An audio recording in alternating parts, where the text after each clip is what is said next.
Bonjour à tous et bienvenue. Je suis Thomas Auvergnon, le référent pratique addictive à l'Agence régionale de santé. Tout d'abord, au nom de Thomas Deroche, directeur général de l'Agence régionale de santé, et de Nathalie Viard, qui est directrice de la santé publique, je tenais simplement à saluer et à remercier l'ensemble des professionnels, notamment hospitaliers, qui ont choisi de prendre leur temps pour participer à cette réunion régionale consacrée à la démarche lieu de santé sans tabac.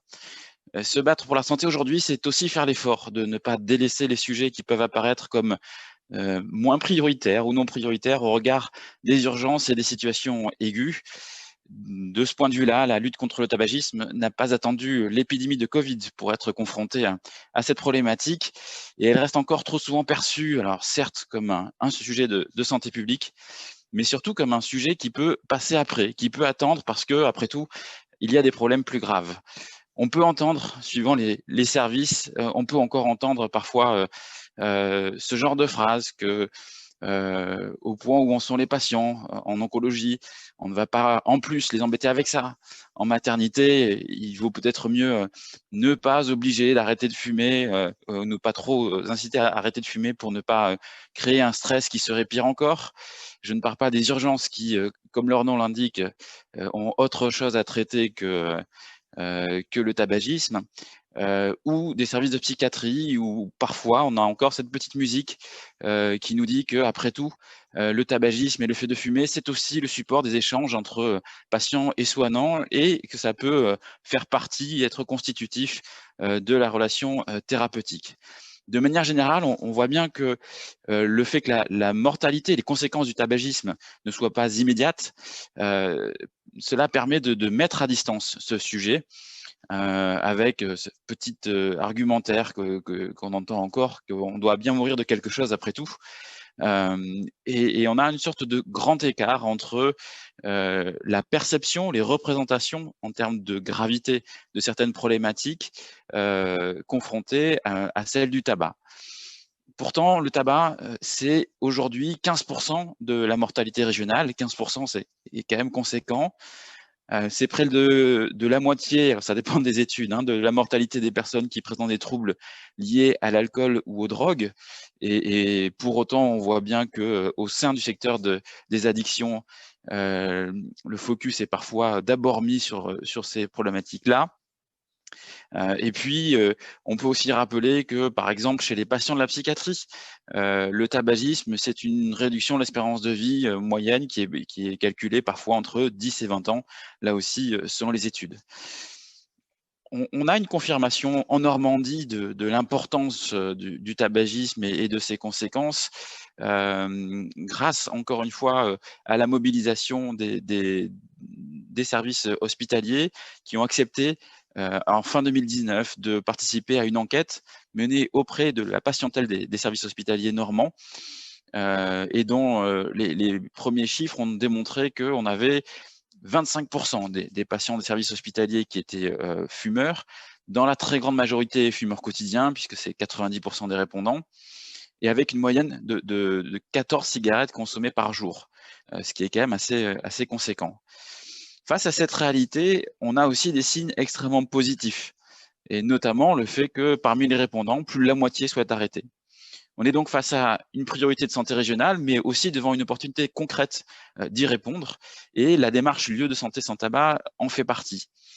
Elle s'inscrit dans une mobilisation, ou peut-être une remobilisation forte, parce que pour être tout à fait honnête, il y a eu de la part, y compris du ministère de la Santé, une remobilisation à l'occasion de la sortie du plan national de réduction du tabagisme, de sa déclinaison en région, puisqu'il a été intégré dans le projet régional de santé.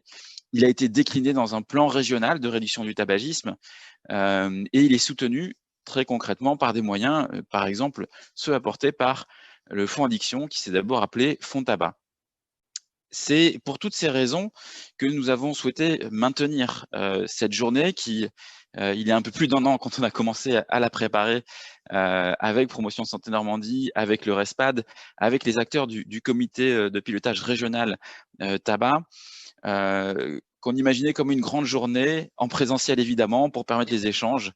Et on se disait qu'en l'organisait en octobre 2020, on serait tranquille et que les événements du début de 2020 seraient derrière nous. Vous connaissez la suite et on a souhaité absolument maintenir, quel qu'en soit le format, ce colloque régional avec évidemment une organisation en distanciel et sur un temps un peu plus resserré. Nous espérons cependant que ce format vous permettra de vous approprier cette démarche, d'en percevoir toute l'opérationnalité, tout l'intérêt, et puis surtout que ce sera un point de départ et qu'on pourra aller plus loin. Alors, sans plus attendre, je vais passer la parole à Madame Bouiadi du RESPAD qui va pouvoir vous présenter la démarche nationale, ses fondamentaux, et on pourra ensuite enchaîner avec les autres présentations qui, je l'espère, présenteront un panorama assez complet des enjeux et puis des possibilités. Merci à tous de votre présence et bon webinaire.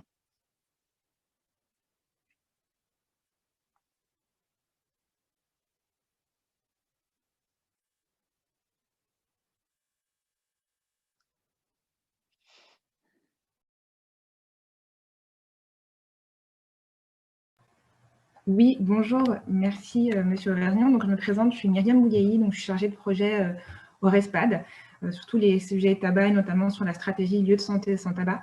Et je suis ravie de participer à l'ouverture de ce premier colloque lieu de santé sans tabac au format webinaire.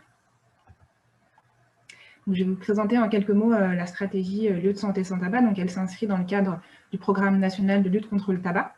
Et pour cela, le RESPAD a répondu à un appel à projet mobilisation de la société civile. Et c'est dans ce cadre-là qu'il a été nommé en 2018 coordinateur de la stratégie lieu de santé sans tabac, donc sur une période qui s'étend de 2018 à 2022. Donc la stratégie devient une priorité nationale et nous avons pour tutelle donc la Caisse nationale d'assurance maladie, la DGOS, la DGS ainsi que l'Institut national du cancer. Dans cette stratégie, nous avons plusieurs objectifs fixés. Le premier, c'est de toucher 50% de l'ensemble de l'offre de soins en France, ainsi que 100% des établissements prioritaires. Donc, qu'est-ce qu'un établissement prioritaire? Eh bien, c'est un établissement qui est autorisé à traiter les patients atteints de cancer ou qui a un pôle mère-enfant. Qu'est-ce qu'un lieu de santé sans tabac? Eh bien, c'est déjà un établissement dans lequel on respecte la loi, puisque la loi précise bien qu'il est interdit de fumer dans un lieu de santé. Donc, on respecte la législation et on s'abstient de fumer. C'est aussi un établissement dans lequel est mis en place une politique active de prévention et de prise en charge du tabagisme. Donc, la structure devient véritablement un acteur de cette politique.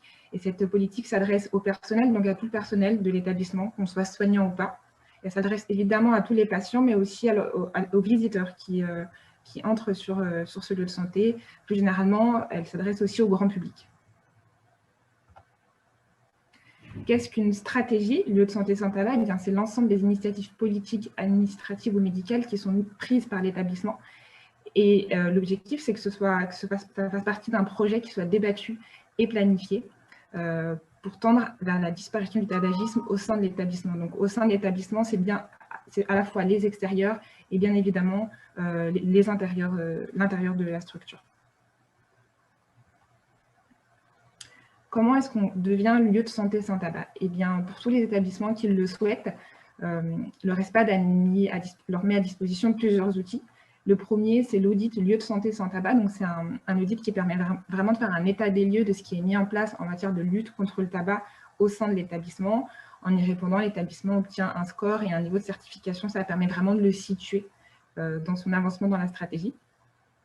Le RESPAD propose aussi une enquête qui s'appelle l'enquête tabagisme en blouse blanche. Donc, elle est destinée à deux populations. La première, le personnel de l'établissement. Encore une fois, c'est l'ensemble du personnel qui est destinataire de ce questionnaire et pas uniquement les soignants, parce que c'est tout l'établissement qui s'engage dans cette stratégie. La deuxième population à qui s'adresse ce questionnaire, ce sont les patients et leurs proches. Les objectifs sont bien sûr de connaître la prévalence du tabagisme chez ces deux populations et de connaître le positionnement qu'ils ont face à cette stratégie qui est en train de se mettre en place dans la structure. Le RESPAD propose aussi de nombreux supports. Donc, tout à gauche, c'est le guide Hôpital sans tabac. Donc, c'est vraiment un guide qu'on diffuse le plus possible à tous les établissements qui s'engagent dans la stratégie. Donc, c'est un guide qui reprend la méthodologie de la stratégie, donc étape par étape. Donc, c'est un très bon outil pour commencer, pour se familiariser avec cette stratégie. Et puis, un autre outil un peu différent, donc tout à droite, c'est le guide Accompagner l'arrêt du tabac avec succès, et là qui s'adresse à tous les bénéficiaires de soins, donc qu'on soit patient enfin, il s'adresse à des patients et qui accompagne les fumeurs dans l'arrêt ou la réduction de la consommation de tabac. Le RESPAD propose aussi des outils de communication, donc on vous en propose 3 dans ce visuel. Donc, ce sont des affiches à bien sûr afficher dans l'ensemble de l'établissement. Donc, ce sont des messages courts qui délivrent de l'information avec pour objectif, bien sûr, d'engager un changement chez le fumeur.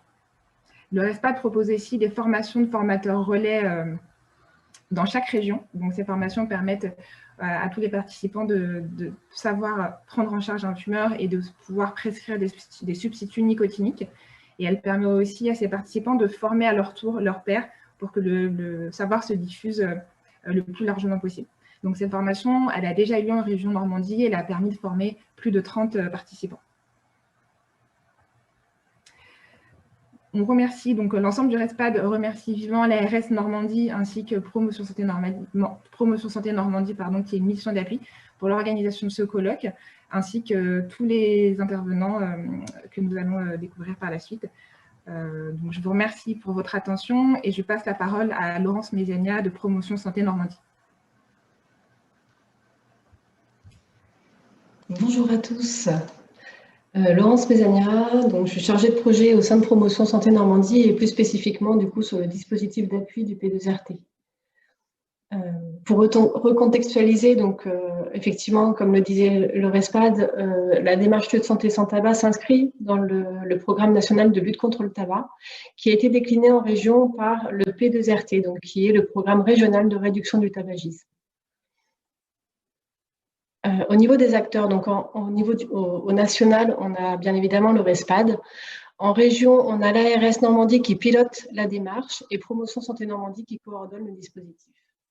On intervient également au niveau territorial puisque c'est nous qui accompagnons donc, les centres hospitaliers dans la mise en place de comités de pilotage. Le chef des projets lieux de santé sans tabac et le comité de pilotage sont bien évidemment des acteurs territoriaux. La Ligue contre le cancer et le XAPA disposant d'un service de prévention structuré.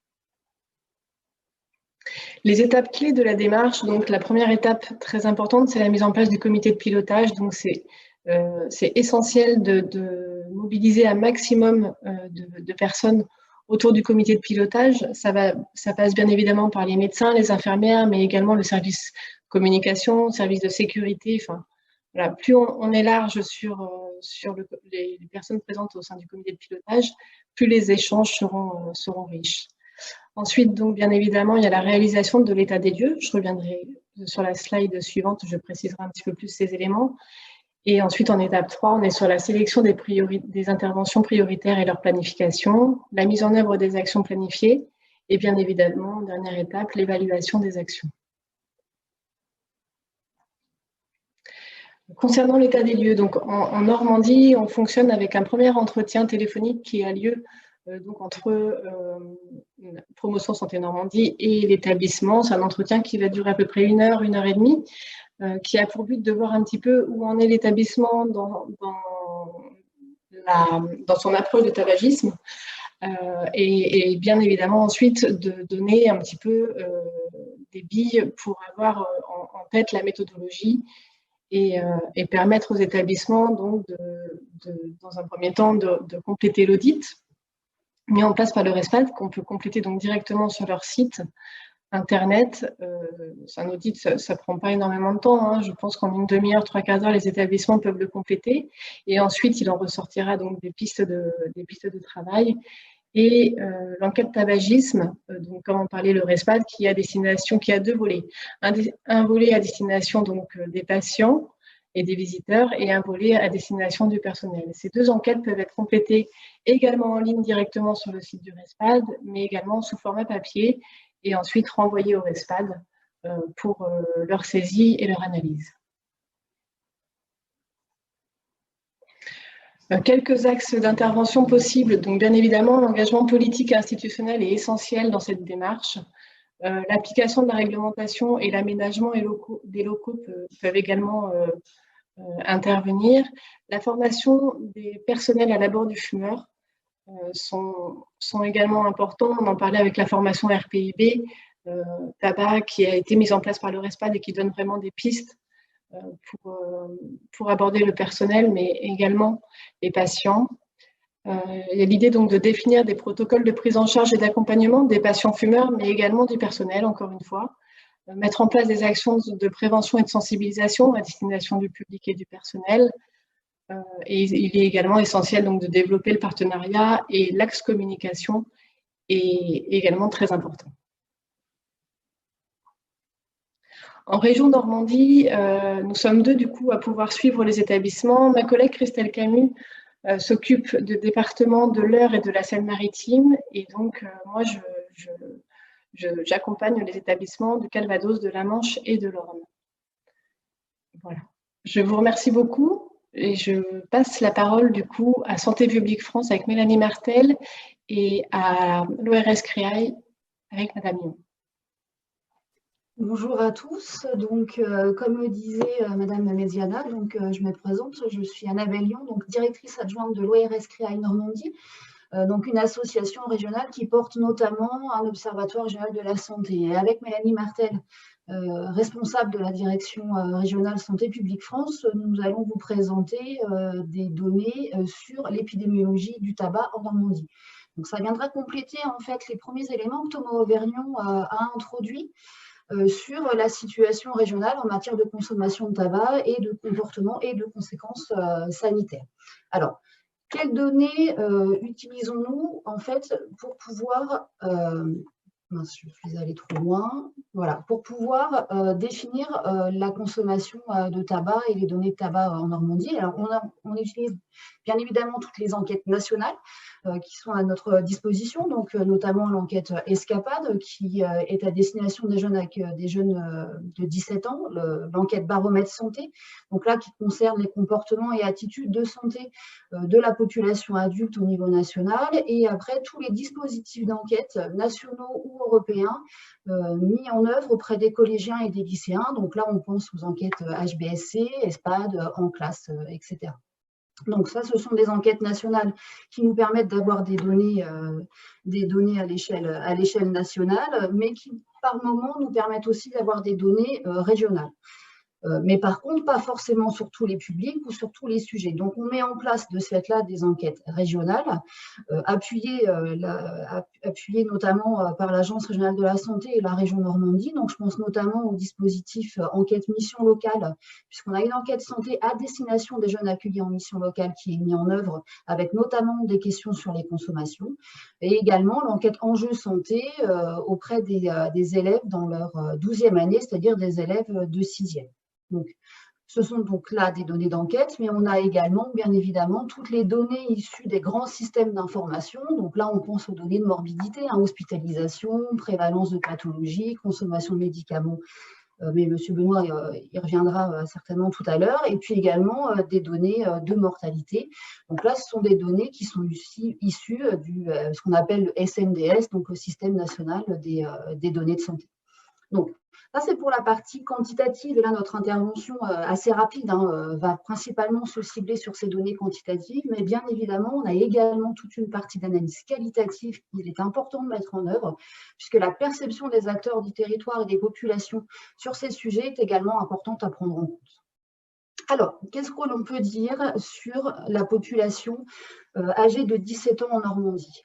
La Normandie, c'est la 3e région française concernant l'usage de tabac. On a une consommation qui est plus importante en fait de tabac dans notre région chez les jeunes âgés de 17 ans, quel que soit le niveau d'usage que l'on va étudier, que ce soit l'expérimentation, l'usage quotidien ou même l'usage intensif, on a une prévalence plus importante à 17 ans en région Normandie. Vous voyez sur cette cartographie où la Normandie se situe derrière la Bretagne et la Corse en matière de consommation, d'usage quotidien de tabac. Alors, ces données régionales qui sont fournies par l'OFDT, au niveau de l'ORS-CREAI, on a pu les étudier en fait à une échelle territoriale un peu plus fine. Donc, on a étudié ces éléments sur les ex-territoires hauts-normands et bas-normands, puisque les données départementales, on ne pouvait pas vraiment, à cause du secret statistique. Et ce que l'on constate, c'est que l'ex-territoire bas-normand, donc l'ex-Basse-Normandie, présente une situation plus défavorable en matière de consommation à 17 ans qu'en Haute-Normandie. Donc là, ces dernières données datent de 2017. C'est déjà un constat que l'on observait en 2014. Alors, en matière d'évolution, par contre, on a quand même une tendance à la baisse qu'il est important de noter. Et cette tendance à la baisse qu'on observe au niveau national, on l'observe aussi au niveau régional, voire même de manière un peu plus importante sur les expérimentations au niveau de l'ex-Basse-Normandie. Voilà, donc c'est important aussi de voir ces évolutions. Donc ça, c'était par rapport à la consommation de tabac, par rapport à la consommation de cigarettes électroniques. De nouveau, en fait, on a une situation qui va être plus importante en fait en région Normandie qu'au niveau national. On a à peu près plus de la moitié en fait des jeunes âgés de 17 ans qui ont déjà expérimenté la cigarette électronique et près d'un quart qui ont un usage quotidien. 56% des jeunes normands, donc contre 52% des Français. Voilà, donc toujours en fait cette consommation plus importante. Alors là, c'est pour les jeunes âgés de 17 ans. Rapidement, chez les collégiens de 6e, en termes de proportion, on a 3% en fait des jeunes, des élèves de 6e qui ont déjà expérimenté le tabac. On est à 5% pour la cigarette électronique. Et si on parle de l'enquête mission locale, donc là on est sur un public un peu plus âgé que 17 ans, on est sur des 16-25, mais clairement plutôt des 18-25 ans. On a 44% en fait des jeunes accueillis en mission locale qui ont déclaré une consommation quotidienne de tabac. Donc voilà ce que l'on peut dire rapidement sur les jeunes. Je vais passer la parole à Mélanie Martel, donc, qui va vous présenter les données sur la population adulte. Bonjour, donc en effet, au niveau de la consommation des adultes, on a une proportion de fumeurs quotidiens en Normandie qui est de 25,6% et qui est proche en fait et pas différent statistiquement de la population française où ils sont à 26,9%. Et quand on regarde l'évolution dans le temps en Normandie, on peut voir qu'entre 2000 et 2016, on avait une proportion aux alentours en moyenne de 30%, avec même presque 33% de fumeurs en 2016. Et en 2017, on a une belle baisse qui est différente statistiquement, où on était voilà, donc à 25%, comme je vous l'ai dit juste avant. Comme on peut le voir sur ce graphique, et comme c'est déjà bien connu, les hommes fument plus que les femmes. Et donc, 85% des hommes ont expérimenté le tabac contre 72% des femmes. 27% des hommes ont un usage quotidien contre 23% des femmes. Et 73% des hommes, fument de façon intensive contre 59% des femmes. Au niveau des classes d'âge, on peut voir que la prévalence du tabagisme quotidien est plus importante chez les 18-30 ans, avec une prévalence de 35%. Au niveau du type de tabac fumé, déjà, donc, comme M. Auvergnat l'avait déjà dit, en moyenne, 14 cigarettes sont fumées par jour en Normandie, et 7,7 cigarettes manufacturées en moyenne et 6,3 cigarettes roulées. Pour un peu plus d'informations, les femmes fument surtout des cigarettes manufacturées. On a une proportion similaire pour les hommes entre les cigarettes roulées ou manufacturées. On peut voir que le statut tabagique varie aussi selon le diplôme et le type de revenu. Ainsi, comme on peut le voir, on a une proportion de fumeurs quotidiens qui est plus élevée chez les personnes qui ont un diplôme inférieur au bac. Et on peut voir qu'à l'inverse, la proportion de fumeurs quotidiens chez les personnes qui ont un niveau supérieur au bac est plus faible. On observe la même chose pour le revenu. Plus le revenu augmente et plus la proportion de fumeurs quotidiens baisse. Et à l'inverse, chez les ex-fumeurs, plus les revenus augmentent et plus la proportion d'ex-fumeurs augmente aussi. Chez les femmes enceintes, donc comme on peut le voir sur la carte, on fait partie des 3 régions où la consommation de tabac au 3e trimestre de grossesse est la plus élevée, avec les Hauts-de-France et la Bretagne. On a une proportion de 25% contre 16% au niveau national.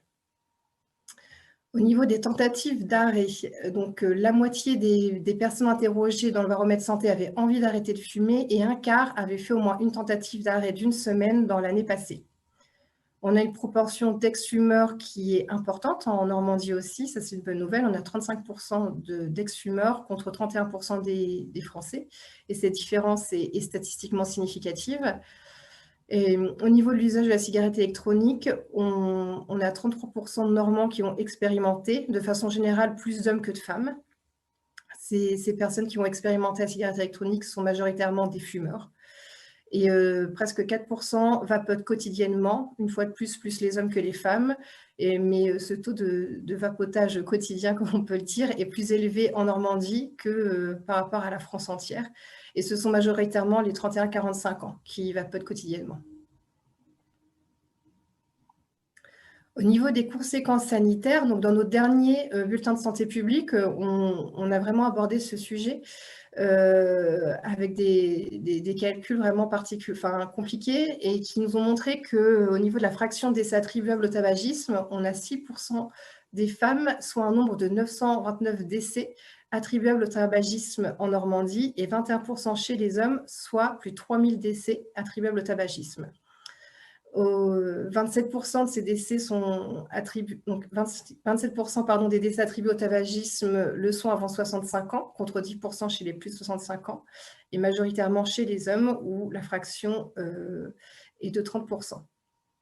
Les principales causes de décès parmi les décès attribuables au tabagisme sont donc majoritairement le cancer, notamment chez les hommes, et pour les femmes, les maladies cardiovasculaires et les maladies chroniques respiratoires.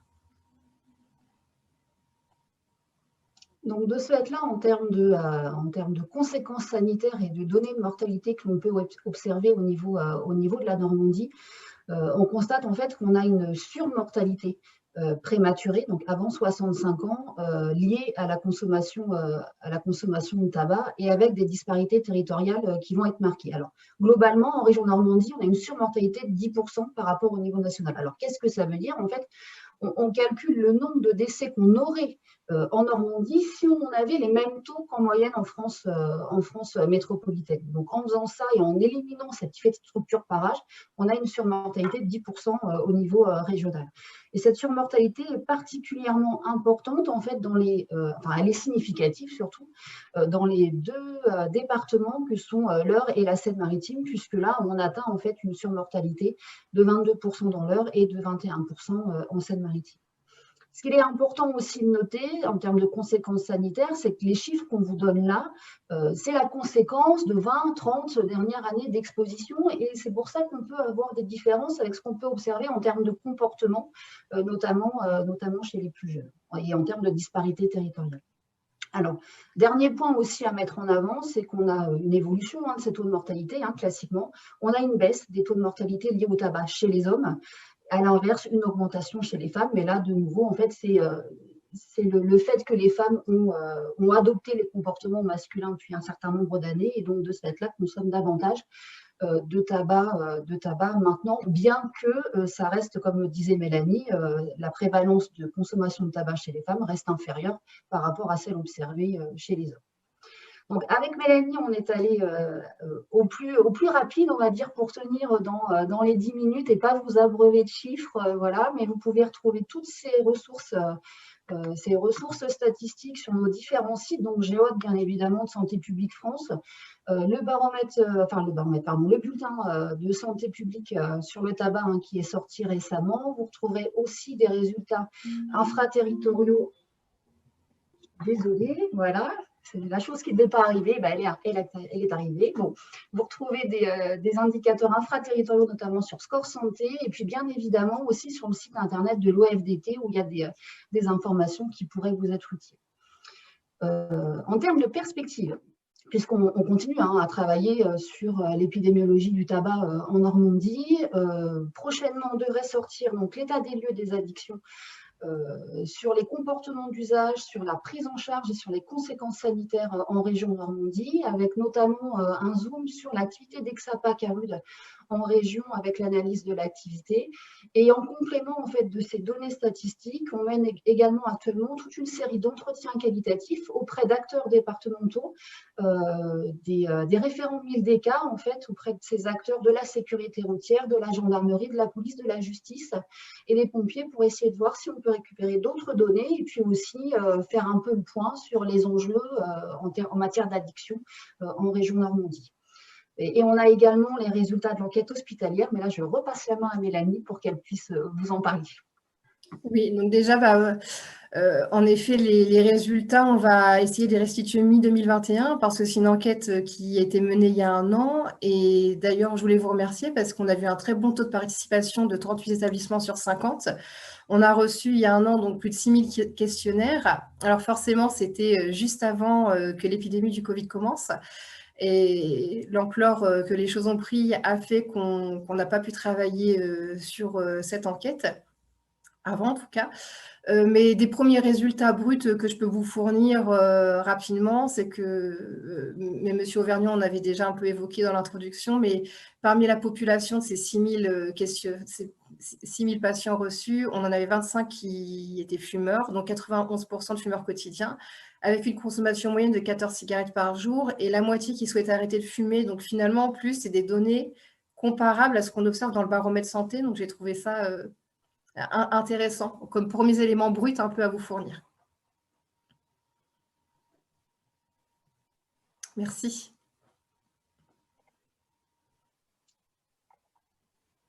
Eh bien, on vous remercie, Madame Yon et Madame Martel, pour vos présentations. Du coup, on va passer aux questions de la part de l'audience. Il y a une première question qui est de savoir si ceux qui expérimentent la cigarette électronique fument toujours du tabac en parallèle et si vous avez des chiffres. Oui, alors dans les chiffres du baromètre santé, ceux qui expérimentent, voilà, pas ceux qui l'appellent quotidiennement, ceux qui expérimentent sont fumeurs de tabac aussi à côté en plus. Et on a aussi le même résultat chez les plus jeunes, notamment, hein, même en 6e, en fait, ceux qui en fait déclarent avoir déjà expérimenté la cigarette électronique, une partie de ces personnes-là ont déjà fumé majoritairement.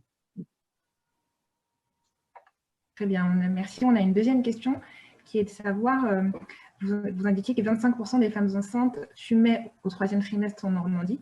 La question, c'est de savoir si c'est 25% de la population femmes enceintes ou la population femmes générale.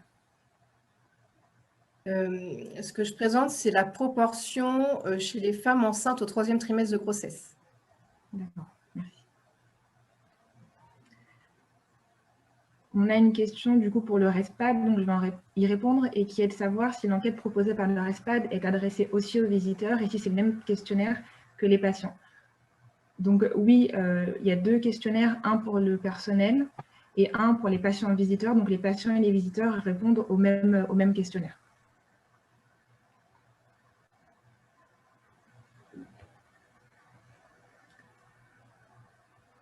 Pas de nouvelles questions pour le moment, n'hésitez pas à en poser si vous en avez.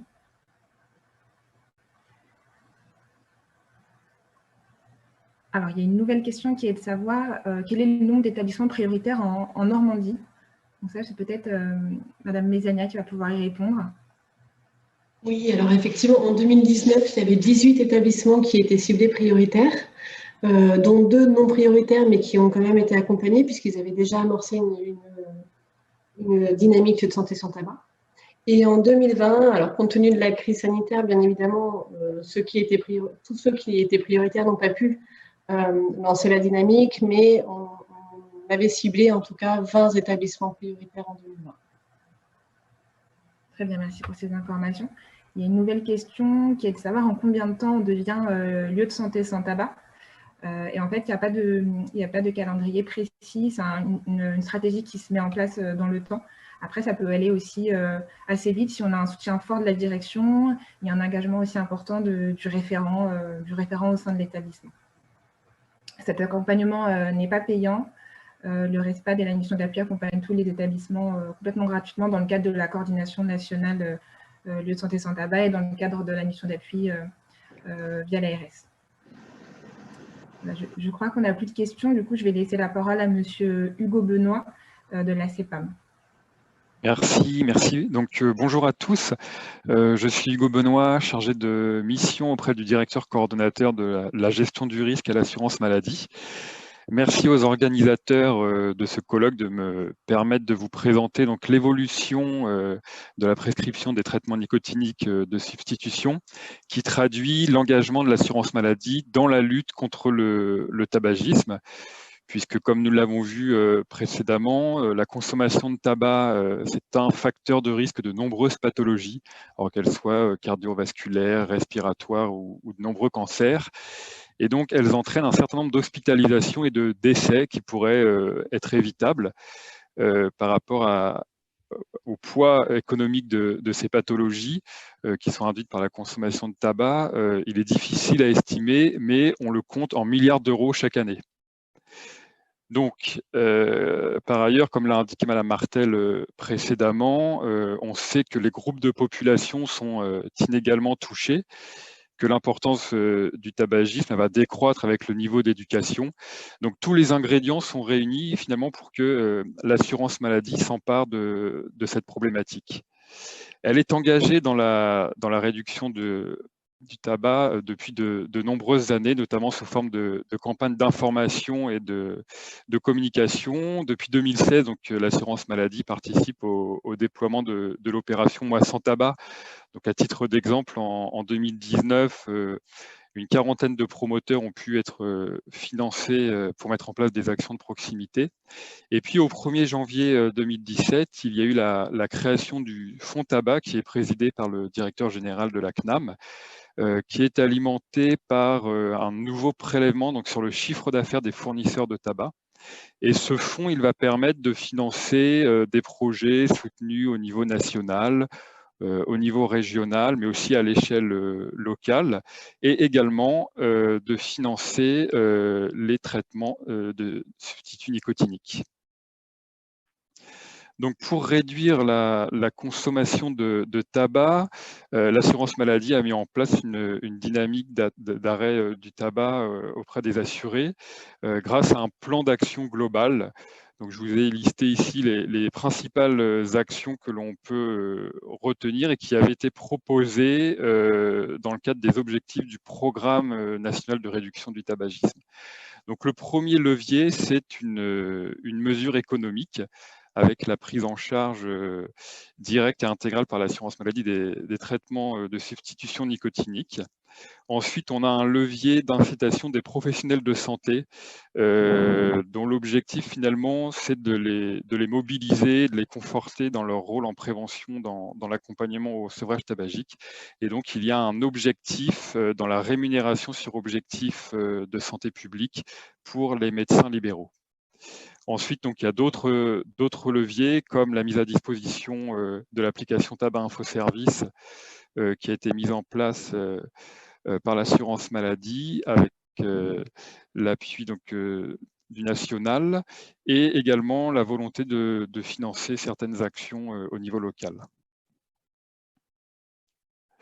Donc, depuis plusieurs années, la littérature scientifique a montré l'efficacité des traitements nicotiniques de substitution pour aider les fumeurs à arrêter le tabac. On sait aujourd'hui qu'ils augmentent de plus de moitié les chances de sevrage tabagique à 6 mois.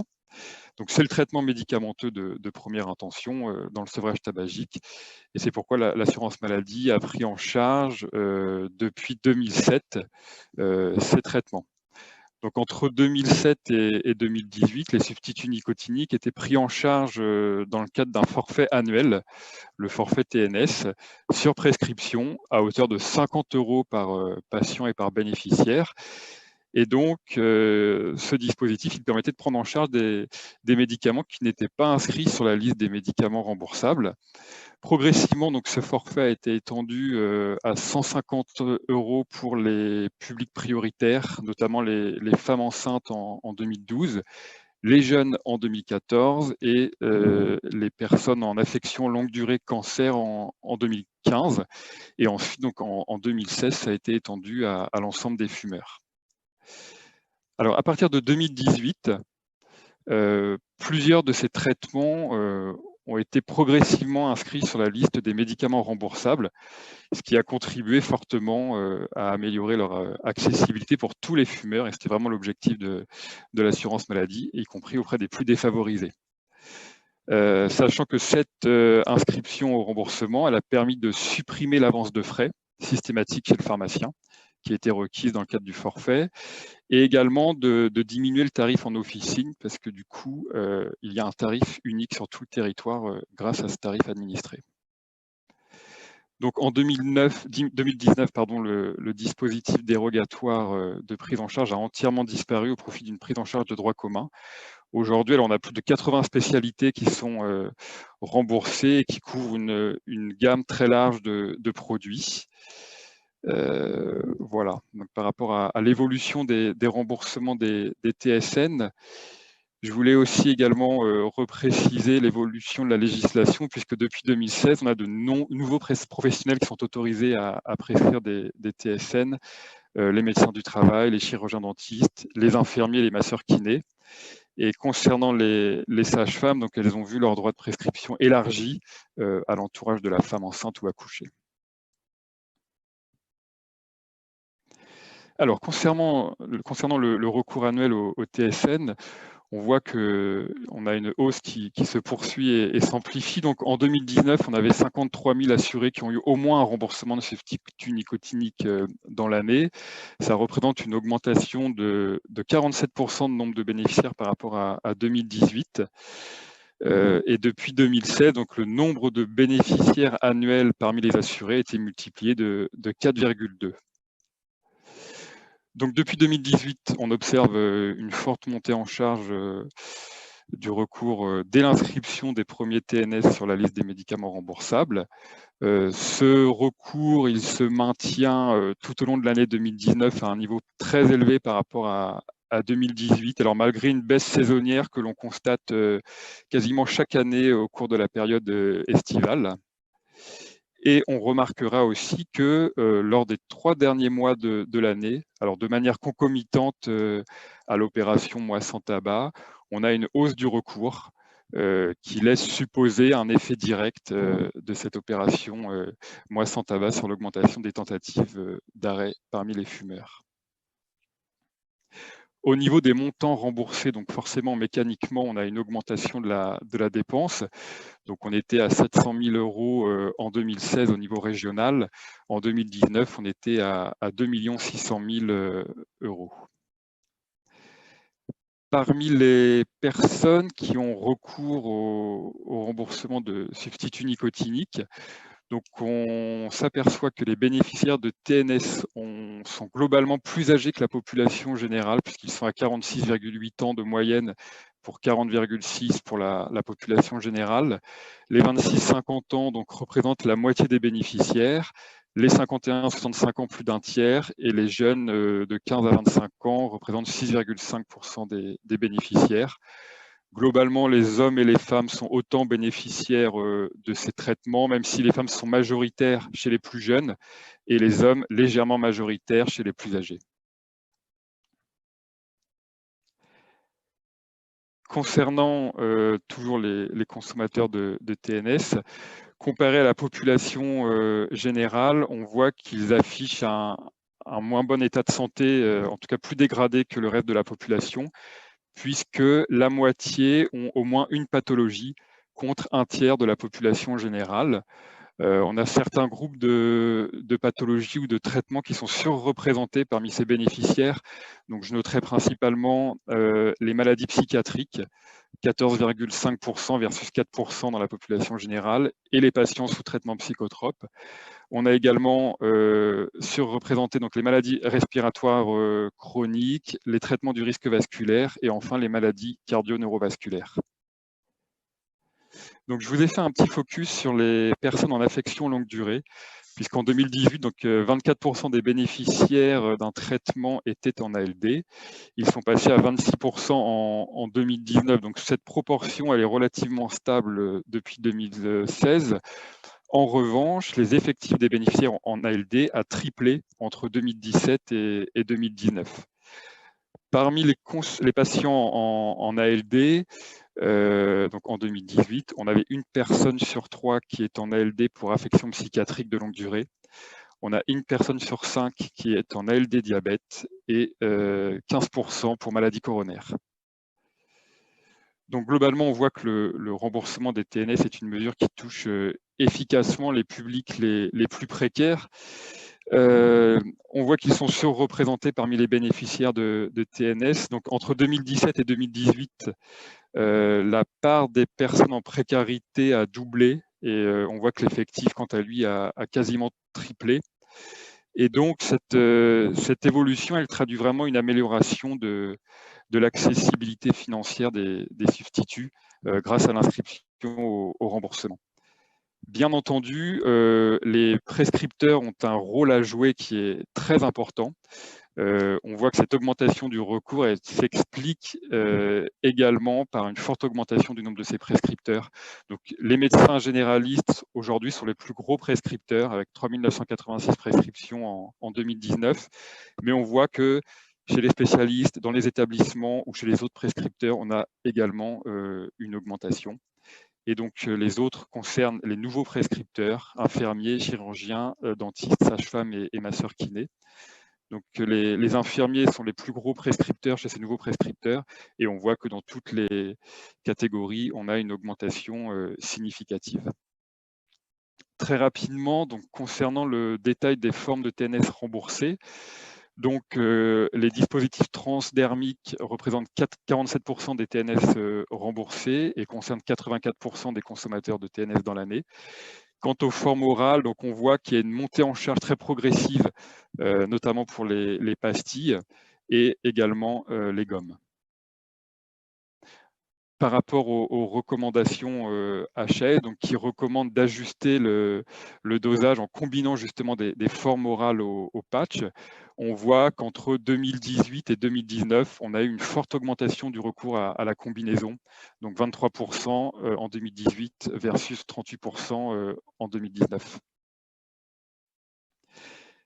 Et enfin, donc, concernant le nombre de boîtes remboursées de délivrance dans l'année, donc en moyenne, on est à 4,2 boîtes de TNS remboursées par an.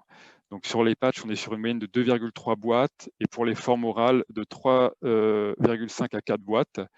Et on voit aussi donc, sur le nombre de délivrances dans l'année que le nombre de une délivrance tend à diminuer entre 2018 à 2019, ce qui est plutôt encourageant parce que le fait d'avoir une délivrance, ça pourrait signer finalement un échec de sevrage.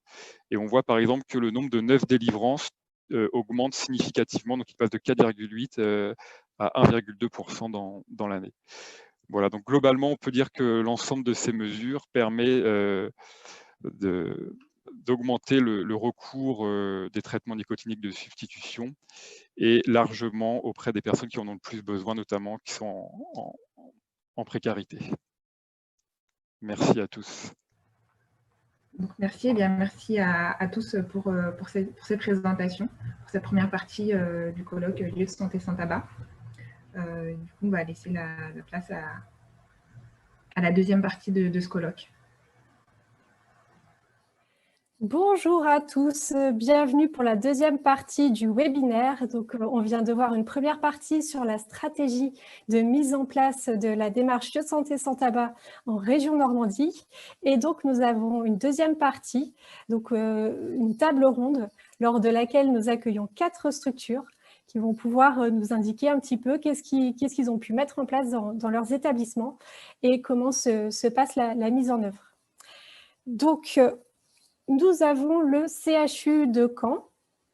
Bonjour, je me présente, donc Marie van der Schuren, je suis médecin tabacologue, responsable de l'unité de coordination de tabacologie et chef du service d'addictologie. Nous avons aussi le centre de lutte contre le cancer François Baclès. Bonjour, moi je suis Catherine, je suis pneumologue et tabacologue au centre de lutte contre le cancer et je suis accompagnée de mon infirmière tabacologue Sandrine Rousseau. Bonjour. Nous avons le centre hospitalier de Fécamp.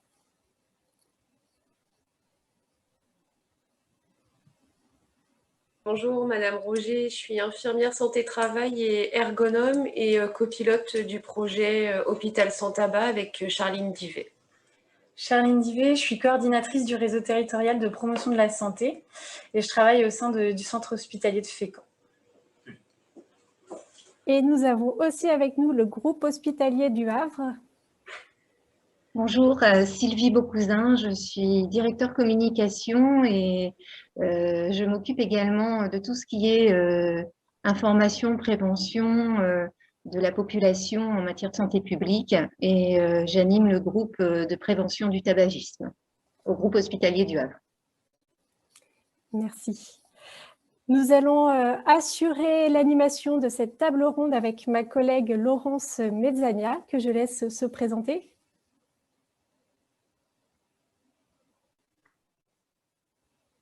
Oui, je me suis déjà présentée dans la première partie, mais du coup, Laurence Mezzania, chargée de projet à Promotion Santé Normandie et plus spécifiquement dans le cadre du dispositif d'appui P2RT. Et moi-même qui suis aussi chargée de projet à Promotion Santé Normandie et qui travaille sur la démarche de mise en place de la démarche lieu de santé sans tabac. Donc, je l'ai vu tout à l'heure, je ne sais pas si vous avez répondu à la question, mais il y avait une question effectivement qui demandait combien de temps il faut pour mettre en place une démarche lieu de santé sans tabac. Je pense que nous pourrons un petit peu être éclairés aussi par le CHU de Caen. Donc, Dr Van der Schuren, votre établissement est engagé depuis 27 ans. Est-ce que vous pouvez nous en dire un petit peu plus ? Effectivement, en participant à ce webinaire, ça m'a donné l'occasion de me replonger en fait dans l'historique du CHU de Caen dans le tabac et de reprendre, alors de façon peut-être un peu exhaustive, tout ce qui avait été fait. Étant là depuis seulement 2017, ça m'a permis de voir effectivement que le CHU est engagé dans la démarche depuis 1994 avec l'organisation d'un premier comité hôpital sans tabac. Effectivement, l'adhésion en 1995 au réseau hôpital sans tabac et même une aide à sa création et ainsi de suite, dégrainer un petit peu les actions qui avaient été faites. Alors effectivement, chaque année, on n'a pas eu forcément beaucoup d'actions, mais au moins de maintenir un comité de pilotage pour arriver effectivement en 2018 à intégrer, on va dire, plus facilement peut-être que d'autres établissements, l'idée du lieu de santé sans tabac et de poursuivre effectivement ces actions depuis 2018, notamment par les fameuses enquêtes dont on a parlé en première partie, qu'on a réalisées auprès des personnels, mais également des usagers, et qui nous a tout de même permis de récolter plus d'1 millier de réponses, parce qu'on a eu 1218 questionnaires, donc vraiment une grande adhésion en fait des différents membres du personnel à ce type d'enquête et de poursuivre effectivement sur le travail du tabagisme passif. Voilà, c'est un peu le parcours du CHU. Merci. J'ai oublié de vous l'indiquer en introduction, donc nous allons passer 1 heure ensemble sur cette table ronde. Vous pouvez poser des questions, vous le public, donc nous y répondrons à la fin de la session. Voilà. N'hésitez pas à indiquer vos noms, prénoms et structures pour que nous sachions d'où vous venez. Donc, nous avons aussi le groupe hospitalier du Havre. Comment ça s'est passé dans votre structure? Alors, entre 2000 et 2010, nous avions un groupe très actif en lien avec le RESPAD, qui était piloté par notre directrice qualité et qui vraiment a mis en place de nombreuses actions pour la lutte contre le tabac. Mais finalement, après son départ, les actions sont restées, mais de manière dispersée en MCO, en psychiatrie, en maternité. Et il y a eu une petite décennie où finalement, les choses se sont faites en ordre dispersé. Et en 2019, sous l'impulsion de nouvelles personnes, notamment le préventeur des risques à la DRH, un infirmier de la consultation de lutte contre le tabac, notre nouvelle directrice aussi de l'école d'infirmières, on a remis en place un groupe et réalisé un état des lieux qui a permis d'assurer de meilleure façon la visibilité des actions qui étaient menées. Et ce qui nous permet de mettre en place nous a permis de mettre en place un programme d'action qui finalement s'appuyait sur l'existant. Voilà. Merci. Le centre de lutte contre le cancer François Baclès, vous qui êtes labellisé centre de lutte contre le cancer, Est-ce que vous pouvez nous dire quels sont les bénéfices pour les patients, le personnel, mais aussi l'établissement de s'engager dans la démarche lieu de santé sans tabac? Ouais. Donc, nous sommes effectivement engagés dans la lutte contre le tabagisme déjà depuis plusieurs années, depuis une vingtaine d'années. Et c'est vrai que c'est un peu monté en charge depuis les 10, voire les 5 dernières années. Et puis avec une impulsion forte au moment de lieu de santé sans tabac. Donc maintenant, nous sommes arrivés à proposer pour tout patient hospitalisé un questionnaire de repérage au tabagisme et une proposition d'aide au sevrage et qui déclenche, si le patient le souhaite immédiatement, une consultation soit avec l'infirmière, soit avec le médecin tabacologue. Nous sommes arrivés aux consultations aussi. On essaie de repérer, ce n'est pas encore exhaustif, mais on essaie pour tous les patients qui viennent en consultation. À destination des personnels, le bénéfice, c'est qu'on leur a ouvert très vite les consultations de tabacologie. On les a également, on leur a permis de se former aussi dans les différents services pour que finalement la prise en charge du tabagisme ne devienne pas seulement une affaire des tabacologues, hein, mais que l'ensemble des soignants de l'établissement puissent s'impliquer. Et ce qu'on a constaté quand même pour l'établissement, c'est qu'il y a vraiment une progression dans l'état d'esprit, dans la mentalité du tabagisme chez les patients qui souffrent de cancer. Parce que encore il n'y a pas si longtemps, c'était un peu à quoi bon, à quoi ça sert. Et non, maintenant on arrive à bien faire accepter et bien faire comprendre que la lutte contre le tabagisme, l'aide au sevrage, c'est aussi un traitement à part entière du cancer. Merci, oui, effectivement, merci de repréciser. Donc, le cancer qui fait partie des services prioritaires pour la mise en place de la démarche. Du coup, alors le centre hospitalier de Fécamp, est-ce que vous pouvez nous indiquer sur quelles ressources votre établissement s'est appuyé pour développer la démarche ? Oui, donc du coup, nous, au sein de l'établissement, on a la chance d'être 2 pilotes, 2 référents de la dynamique lieu de santé sans tabac. Donc, Alexandra qui est à côté de moi, infirmière de santé au travail, et puis moi qui coordonne le réseau de promotion de la santé avec une mission interne sur la dynamique lieu de santé sans tabac. On s'appuie aussi sur la direction qui a impulsé la dynamique et qui est vraiment partie prenante de cette dynamique. Du XAPA, d'une infirmière tabaco, d'une infirmière de liaison de l'équipe ELSA, et puis aussi d'autres acteurs, d'autres partenaires dans des actions partenariales au niveau de Nautilia, Promotion Santé Normandie, la Ligue contre le cancer, la CEPAM, et puis on a travaillé aussi avec le RESPAD au départ pour lancer les choses. Et donc, est-ce que vous pouvez nous indiquer un petit peu plus comment vous avez constitué votre comité de pilotage ?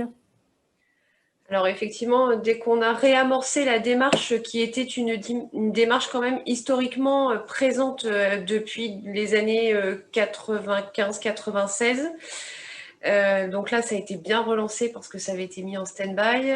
Il avait été décidé avec la direction donc de reconstituer un COPIL. Alors on a identifié en fait des acteurs sur le terrain à qui on a posé la question et qui se sont portés volontaires en fait pour intégrer ce COPIL qui du coup est constitué donc de la direction générale, des 2 référentes maintenant, donc Charline et moi-même.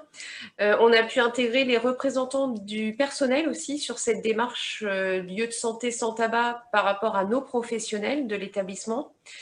Et puis le XAPA pour les usagers, l'infirmière tabacologue, et puis aussi maintenant des représentants de l'Institut de formation sur les COPIL à venir. Sur les partenaires, effectivement, comme vous disiez Charline, au moment des COPIL, on essaye de les inviter et ils répondent pour la plupart présents.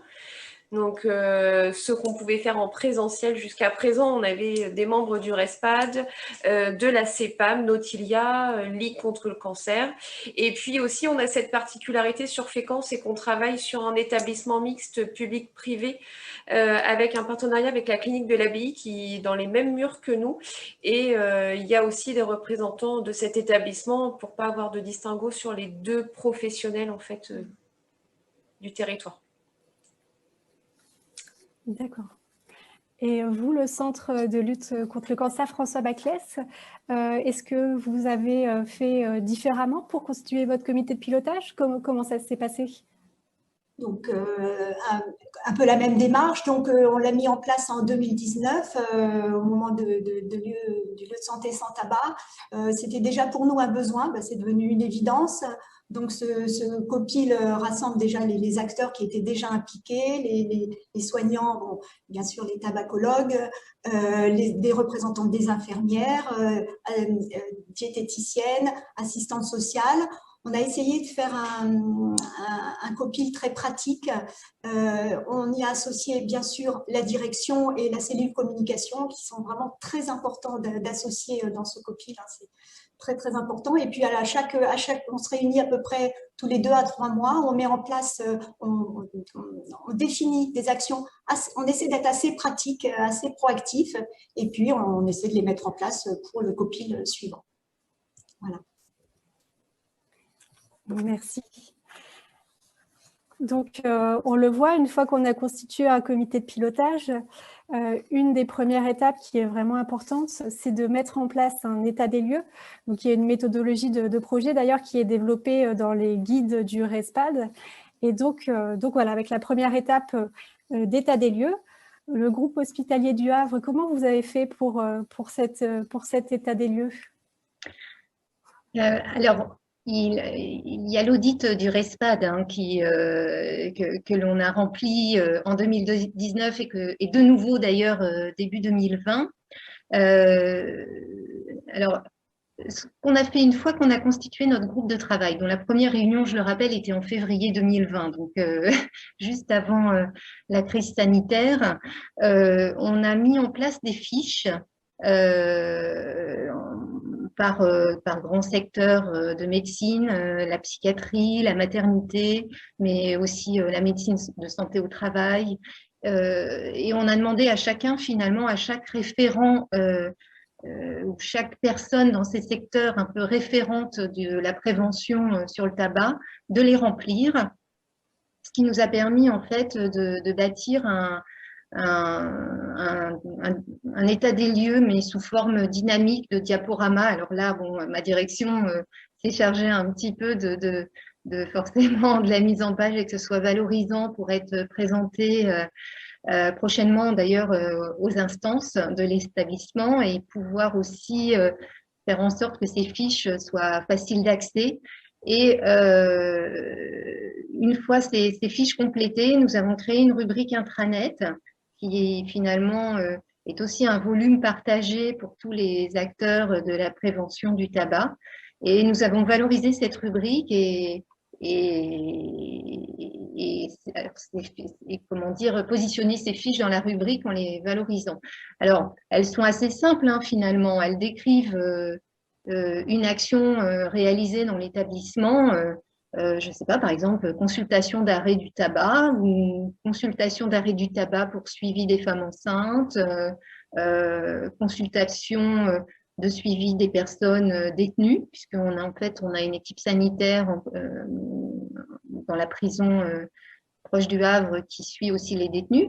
Et à chaque fois, il y a le contact, le nom du référent, le nombre de consultations, donc quelque chose assez simple, mais qui nous a permis comme ça de bâtir cet état des lieux sur l'année 2020. Et puis ensuite de proposer des actions qui vont plus loin. Voilà. J'ajoute aussi que au-delà de cet état des lieux, on compte donc réaliser des enquêtes, mais peut-être qu'on y reviendra tout à l'heure, mais au printemps, des enquêtes auprès des professionnels et des patients réalisées par les élèves infirmiers en stage de l'école d'infirmières. Et chaque année, ça nous permettra d'avoir des indicateurs de progression dans l'établissement de la culture tabac. Voilà. Tout à fait. Donc le centre François Baclès, en tant que centre de lutte contre le cancer, vous avez des certifications spécifiques. Est-ce que vous pouvez nous en dire un peu plus et aussi nous indiquer comment vous avez mené vos enquêtes avec le RESPAD? Effectivement, au Centre de lutte contre le cancer, nous avons donc dû répondre à une certification européenne pour être certifié Centre de lutte contre le cancer au niveau européen. Et il y avait un très gros cahier des charges sur la prise en charge du tabagisme, sur nos actions, ce qui nous a permis effectivement au-delà des questionnaires à notre disposition pour faire notre état des lieux, de bien chaque rubrique où on devait faire le point, où on en était, qu'est-ce qu'on allait faire, ce qu'on allait développer. Donc, on a eu effectivement cette certification, s'appelle la certification EECI, donc on l'a obtenue en 2019. Et puis, effectivement, dans cette certification, ça nous a un petit peu aidé à nous questionner. On nous a dit comment vous vous évaluez, c'est-à-dire comment vous évaluez vos impacts, notamment, certes, vous faites des questionnaires de repérage des patients, sur combien de prises en charge ça débouche, combien de consultations. Voilà. Donc maintenant, on essaie d'aller plus loin. C'est-à-dire qu'on a fait des repérages, nombre de patients hospitalisés qui fument, nombre de patients qui veulent ceci. La santé au travail nous a aussi beaucoup aidé et a fait des recensements des personnels fumeurs. Tous nos personnels fumeurs ont participé à Moi sans tabac quand ils le souhaitaient. Ça nous a permis également d'avancer dans ce recensement des personnels fumeurs. Et maintenant, vraiment, on a envie d'aller plus loin et d'évaluer nos impacts, en fait, et nos états des lieux, si on peut dire. Voilà. D'accord. En effet, une fois que l'état des lieux est fait, donc l'idée, c'est de valoriser et de définir des actions prioritaires et de décider au sein même des comités de pilotage sur quels axes il est intéressant d'agir et dans quelle temporalité. Donc, justement, dans ces axes, nous avons une grande partie sur le volet formation du personnel. Docteur Van der Schuren, est-ce que vous pouvez nous dire comment ça se passe au CHU de Caen? Alors, la formation au niveau du personnel, on a commencé il y a déjà plusieurs années à l'occasion des journées d'accueil des internes. C'était vraiment l'occasion de passer ce message sur le tabac, parce qu'effectivement, il n'y avait pas forcément dans leur formation initiale cette question. Tout c'est vraiment, alors même si on a mis historiquement en place des formations, notamment en périnatalité, avec les obstétriciens et les sages-femmes, tout s'est réellement mis en place, j'ai envie de dire, en 2016, dans le cadre du Mois sans tabac et du plan national de lutte contre le tabagisme, où là, l'axe formation est très important. Et ça nous a permis chaque année de mettre en place spécifiquement des actions aux alentours du Mois sans tabac, notamment sur la formation et des nouveaux prescripteurs. Donc, grâce aussi à ce texte qui élargit les droits de prescription pour les infirmières, les kinés, les dentistes. Donc, nous avons mis en place ces formations et surtout, nous avons créé un petit document d'aide à la prescription parce qu'il faut effectivement concrètement avoir dans sa poche un petit outil facile à utiliser et qu'on peut utiliser à tout moment. Et de ces éléments-là, effectivement, nous souhaitons mettre en place. Alors, nous attendons effectivement que la crise sanitaire soit un peu plus résolue pour mettre en place des formations un peu plus longues de 3 jours, permettant une formation un peu plus importante des personnels, comme nous le faisons déjà à l'extérieur. Merci. Donc, nous avons aussi donc le RESPAD qui animait des formations sur le repérage précoce et l'intervention brève en tabacologie. Donc, ces formations ont été animées pour les professionnels de la Normandie en janvier et février 2021. Qu'est-ce qu'on fait après avoir été formé avec ces formations RPIB Tabac? Comment les mettre en place des sessions de formation dans vos structures? Sylvie Beaucousin, est-ce que vous pouvez nous raconter tout cela? Quels sont vos projets? Alors, en effet, en janvier 2021, donc récemment, 3 personnes ont été formées à ces formations de formateurs par le RESPAD. Donc, une monitrice de l'école d'infirmières et 2 infirmiers de pneumologie. Suite à cette formation, le comité de prévention, en fait, a énoncé 3 actions.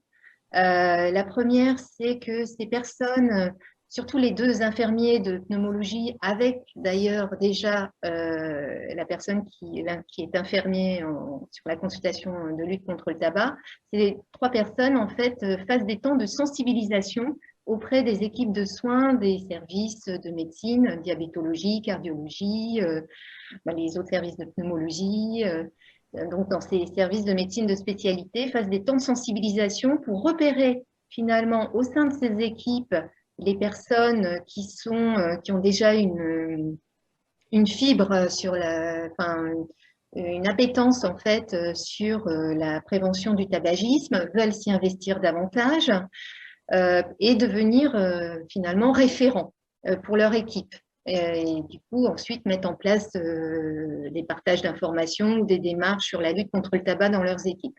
La deuxième action, outre ces temps de sensibilisation, c'est de créer une journée de formation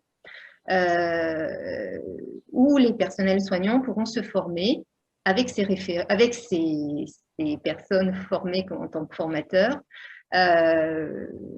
pour finalement avoir des référents vraiment bien solides dans tous les services. Et la troisième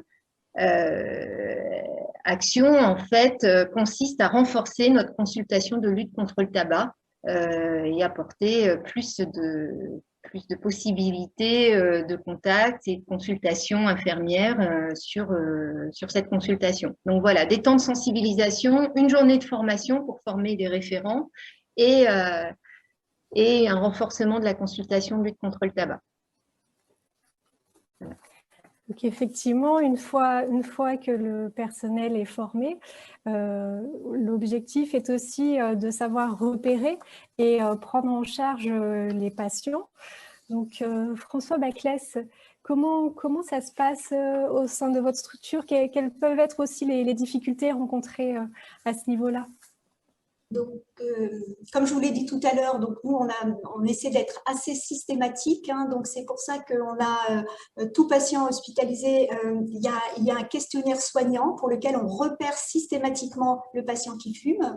Ça débouche sur une question: est-ce que vous souhaitez arrêter de fumer, est-ce que vous souhaitez de l'aide? Et s'il y a une demande d'aide, immédiatement ça envoie une demande de consultation.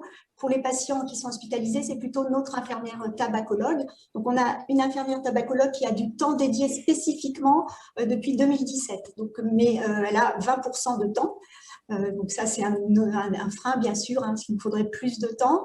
Et puis, pour les consultations, donc on essaie que nos collègues repèrent systématiquement. C'est vrai que comme on est un centre de lutte contre le cancer, on y est quand même assez sensibilisé, donc c'est quelque chose qui de plus en plus se fait. C'est pas encore complètement systématique de repérer les patients en consultation. On aimerait bien que ça devienne plus. Et puis, alors moi je n'ai que 10% de temps, parce que je suis pneumologue, mais c'est vrai que ça dépasse un peu mon temps de 10% de tabacologie, j'en fais un petit peu plus quand même. Et puis, bien sûr, on a des actions de formation dans les services, formation des internes, formation des soignants, pour qu'ils nous aident à prendre en charge les patients, bien sûr. Et puis, on a dû travailler aussi ces dernières années, mais ça y est, maintenant c'est fait, sur la mise à disposition des substituts nicotiniques dans les services, sans qu'il y ait de frein. Ça a été long, mais on y est arrivé. Sylvie Beaucousin, vous pouvez aussi apporter votre expérience par rapport au groupe hospitalier? Excusez-moi, sur comment vous faites pour repérer et prendre en charge les patients fumeurs.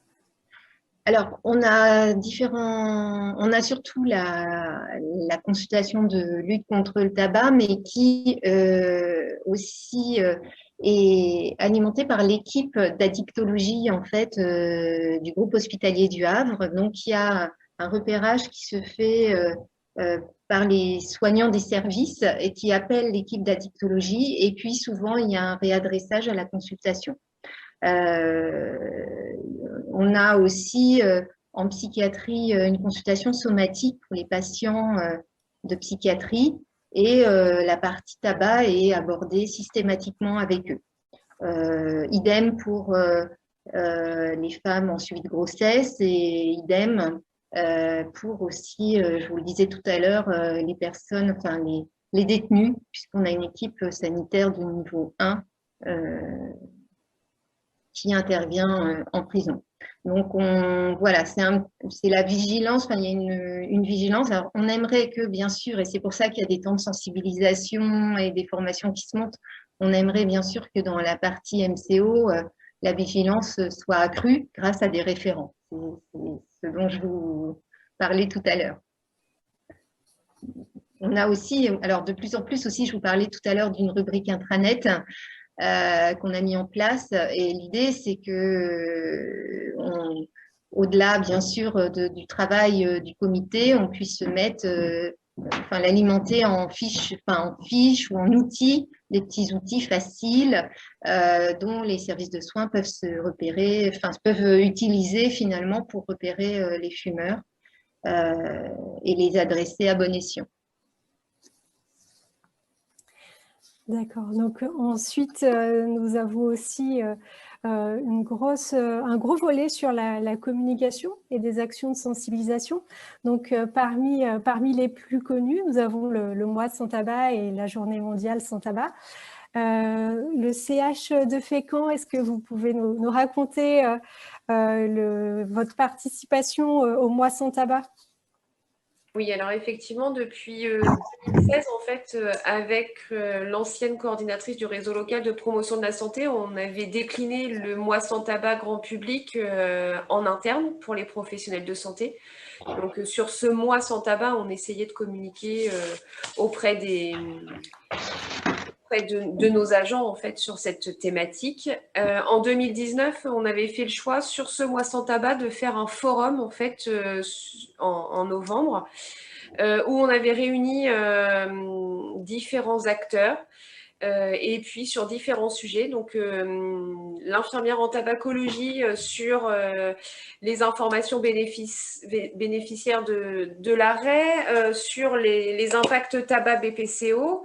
On avait aussi un coach sportif par rapport à la reprise sport quand on est en arrêt, en processus d'arrêt du tabac. On avait un stand tenu par des représentants de la CPAM, justement par rapport aussi aux substituts nicotiniques, tout ce qu'on pouvait proposer aussi en termes de prise en charge. On avait mis un accent aussi sur notre pôle mère-enfant qui lui aussi en interne avait un projet par rapport grossesse-tabac. Donc sur justement cette prévention grossesse et tabac. Et on a une sage-femme aussi qui faisait de l'hypnose et puis de l'acupuncture pour nos femmes enceintes en lien avec cette prévention tabac. On avait l'assistante sociale aussi sur l'accès aux soins, tous les remboursements liés aux substituts nicotiniques. On avait un stand tenu par des acteurs pour la consultation jeunes consommateurs, notamment avec le XAPA et puis ensuite tout ce qui était communication, donc avec le réseau local de promotion de la santé, le service de santé au travail qui est porteur au sein de l'établissement pour nos agents, avec le médecin du travail, une diététicienne aussi, stand de Ligue contre le cancer, sophrologie, enfin voilà, essayer de proposer en fait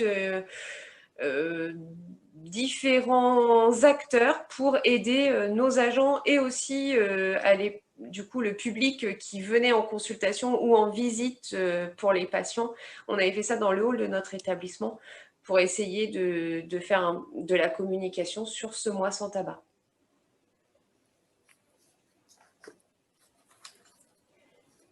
Merci.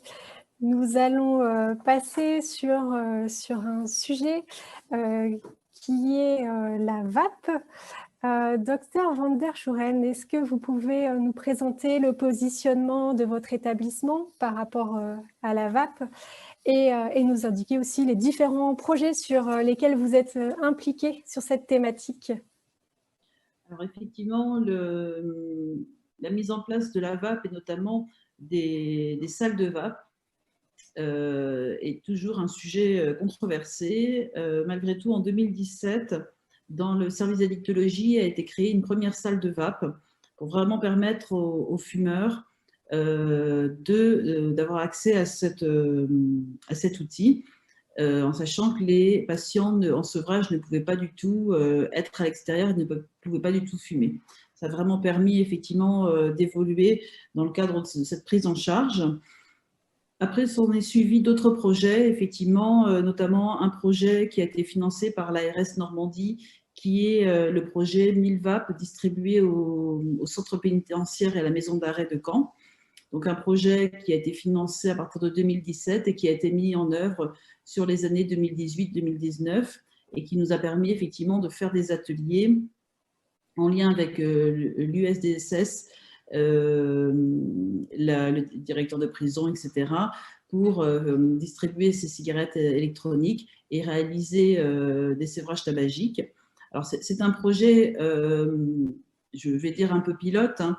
Donc, on n'a pas distribué 1000 VAP pour une simple raison, c'est que les cigarettes électroniques étaient prévues initialement, n'étaient pas adaptées en fait au centre pénitentiaire et qu'il a fallu changer de modèle. Donc, nous avons distribué un peu moins de 300 cigarettes électroniques. La particularité aussi de ce projet était d'avoir distribué des cigarettes électroniques à la fois au personnel travaillant au centre pénitentiaire et maison d'arrêt et à la fois aux détenus. Donc, c'est une expérience qui a été assez riche en enseignements, qu'il soit positif ou négatif, qui a été effectivement repris dans plusieurs régions, notamment en Île-de-France, et qui devrait se poursuivre dès que la crise sanitaire nous le permettra, en centre pénitentiaire et à la maison d'arrêt de Caen, avec plutôt une vision en individuel que sous forme d'atelier, qui paraît plus difficile finalement à manager pour la suite de la prise en charge en sevrage tabagique. Donc ça a vraiment été une action forte sur 2017 et ça nous a permis de concrétiser la première convention avec la VAP du Cœur, parce qu'effectivement, un de nos partenaires principaux sur ce projet était Xavier Guilloux, président maintenant de la VAP du Cœur, et qui est venu intervenir avec nous en prison, et ça a vraiment été une plus-value. Donc en 2018, nous avons signé cette convention sur le CHU qui nous permet à la fois d'animer une fois par mois en binôme une personne de l'équipe de l'unité de coordination de tabacologie, notre infirmière Madame Salou et Monsieur Xavier Guillou, un atelier permettant d'accueillir des personnes voulant en savoir plus sur la cigarette électronique ou voulant utiliser la cigarette électronique de manière adaptée et j'ai envie de dire sans pression de l'industrie du vapotage. Donc cette action-là, et puis l'action effectivement de distribution des cigarettes électroniques aux personnes les plus démunies, que ce soit par la consultation de tabacologie, mais également par le service d'addictologie, de cigarettes électroniques pour les personnes qui ne pouvaient pas s'en fournir, et on sait à quel point on a des personnes en précarité, et également des e-liquides. Tout ceci s'est mêlé effectivement avec des actions de communication que nous avons pu mener avec le professeur Dotzenberg, notamment en 2017 pour le mois sans tabac, et la diffusion d'un film Beyond the Cloud en 2018. Donc c'était vraiment la mise en place 2017-2018. Tout ceci nous a conduit à participer également à une activité de recherche, et c'est intéressant à souligner, participation à une recherche qui s'appelle EC-Smoke, qui vise finalement à voir l'intérêt de la vape dans le sevrage tabagique. C'est une étude randomisée en double aveugle qui permet de comparer la cigarette électronique versus le traitement de référence qui est le Compix. En fait, tout cela effectivement se mêle et nous a permis effectivement de voir un petit peu, de rentrer dans cette recherche qui n'est pas encore terminée, dont nous attendons beaucoup sur les résultats, qui permettra effectivement de valoriser cette cigarette électronique ou pas. Donc déjà, ça fait effectivement pas mal de projets sur lesquels nous travaillons, avec l'idée effectivement de poursuivre, notamment avec les personnes en précarité. Et vous avez aussi participé à l'élaboration de ce guide, donc le guide pour sortir de la fumée, repère pour l'accompagnement vers la vape, donc qui est sorti vraiment il n'y a pas longtemps. Est-ce que vous pouvez nous raconter un petit peu comment ça s'est passé pour ce guide ? Alors, effectivement, pour le guide, moi, j'ai été contactée en cours de route Et malheureusement, les réunions auxquelles je devais participer ont été annulées du fait du Covid. Donc ça, effectivement, c'était essentiellement beaucoup d'échanges avec notamment David Saint-Vincent et Laurence Mezzania sur effectivement une relecture de ce guide. Initialement, m'avait été demandé une préface du guide avec Xavier Guilloux et j'ai plutôt en fait parlé de mon expérience avec la VAP. Car il faut que je le dise très clairement, et Internet, c'est toujours vous rappeler les choses que vous avez dit, j'étais plutôt pas favorable à la cigarette électronique initialement, et j'ai changé d'avis, parce qu'effectivement, il faut savoir écouter ses patients, et je raconte un petit peu dans cette expérience, dans ce témoignage, pourquoi j'ai changé d'avis, en quoi la cigarette électronique peut véritablement aider dans le cadre de la réduction des risques. Et j'ose effectivement parler de réduction des risques aujourd'hui en tabacologie et de voir effectivement comment on peut amener certains types de publics qui n'étaient pas du tout favorables à l'arrêt du tabac à les amener. Alors c'est aussi un travail que j'ai mené en partenariat avec Anaïg Le Pennec au XAPA rue de Bretagne ici à Caen. Et c'est une réflexion qu'on a eue et finalement de voir que cette cigarette électronique pouvait amener certains usagers de substances psychoactives vers l'arrêt du tabac alors qu'on n'y pensait pas. Donc je me suis dit, si on peut arriver avec ce type de public, c'est vraiment que la cigarette électronique peut être une ouverture pour beaucoup d'autres personnes. Alors, nous ne faisons pas de prosélytisme à la VAP, même si effectivement, si vous rentrez dans mon bureau, il y a plusieurs affiches, mais l'idée, c'est si les gens veulent être accompagnés, nous voulons qu'ils soient bien accompagnés. C'est surtout ça. Juste pour compléter, effectivement, Dr Van der Schuren, ce guide a été réalisé donc par des acteurs normands et il commence à être largement diffusé. En tout cas, il a pour but tout simplement en fait, de permettre aux professionnels d'ouvrir le débat. Et effectivement, dans le cadre de la dynamique de santé sans tabac, ça peut être un support pour échanger autour de la possibilité ou pas de la VAP au sein des établissements. Nous avons aussi le centre François Baclès. Vous avez aussi une convention avec la VAP du cœur. Donc nous,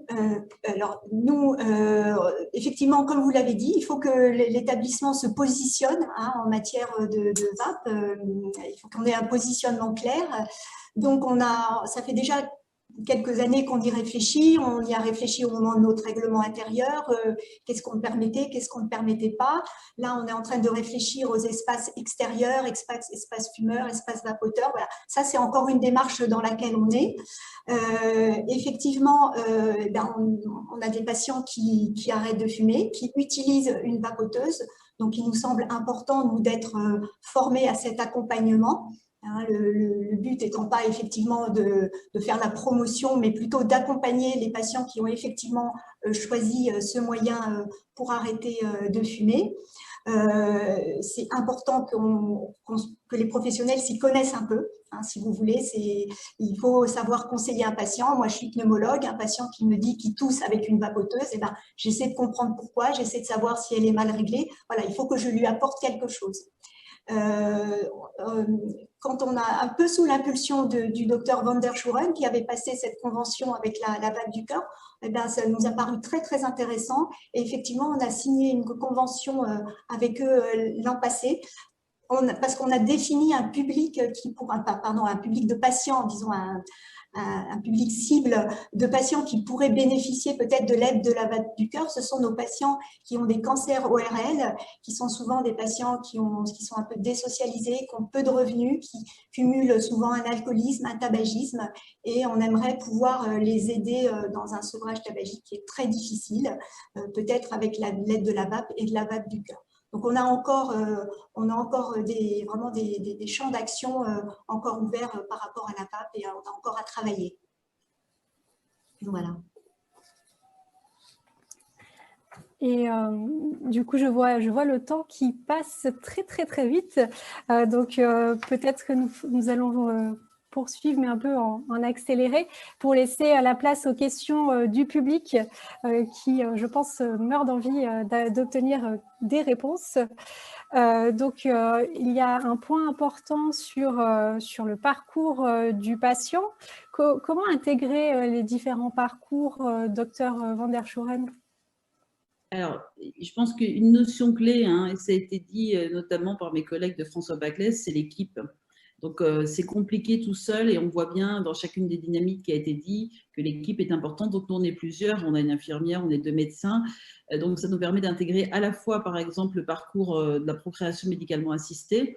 Ça, c'est déjà ancien. Et puis, de participer aux ateliers pour sensibiliser finalement ce public. Et puis, de s'inscrire aussi plus récemment dans des parcours sur la chirurgie bariatrique et également sur la réhabilitation accélérée après chirurgie du rachis. On voit bien qu'on intègre, et ça nous permet d'intégrer des équipes. Le fait d'avoir une infirmière de liaison, et pour la chance, nous avons une infirmière de liaison qui est là tout le temps, nous permet vraiment d'être là tout de suite à la demande du patient. Donc, la chance que nous avons, c'est que nous sommes identifiés dans chaque chambre du patient et effectivement, les soignants nous connaissent bien. Je pense que ça, c'est clé, effectivement. Et ma collègue parlait du cancer ORL, on voit bien hein, les méfaits et les partenariats qui peuvent se nouer, notamment avec les chirurgiens ORL, qui peuvent être vraiment des leviers et accéder à ces patients, même si on sait que c'est assez compliqué, mais déjà de pouvoir échanger avec eux, de faire au moins un RPIB, ça permet d'aider. Sylvie Beaucousin, sur l'aspect communication, est-ce que vous avez des choses à ajouter, vous qui êtes responsable communication au sein de votre structure? Alors, en effet, j'ai vu le CH de Fécamp intervenir et je trouve très bien leur initiative de forum et je la retiens. Même si nous, finalement, le groupe, comme on a démarré vraiment en fin 2019, début 2020, on n'a pas pu mettre en place ce genre d'action. En revanche, on a toute une réflexion pour monter un plan de communication, de sensibilisation des patients et des professionnels finalement à la prévention tabac. Et l'idée, c'est de pas… donc, on doit en parler au prochain groupe, mais l'idée principale, c'est de ne pas culpabiliser finalement par rapport au tabac, mais plutôt de les sensibiliser notamment aux nuisances créées par le tabac lorsqu'ils fument aux abords de l'hôpital. Voilà, nous on a vraiment cette problématique des abords de l'hôpital, les sorties des urgences, les personnes qui fument sous les fenêtres de consultation, et nous c'est notre vraie problématique. Donc c'est les sensibiliser à la fumée qui gêne les autres, c'est les mégots qui sont laissés par terre et qui écologiquement finalement polluent pendant des années d'une manière ou d'une autre.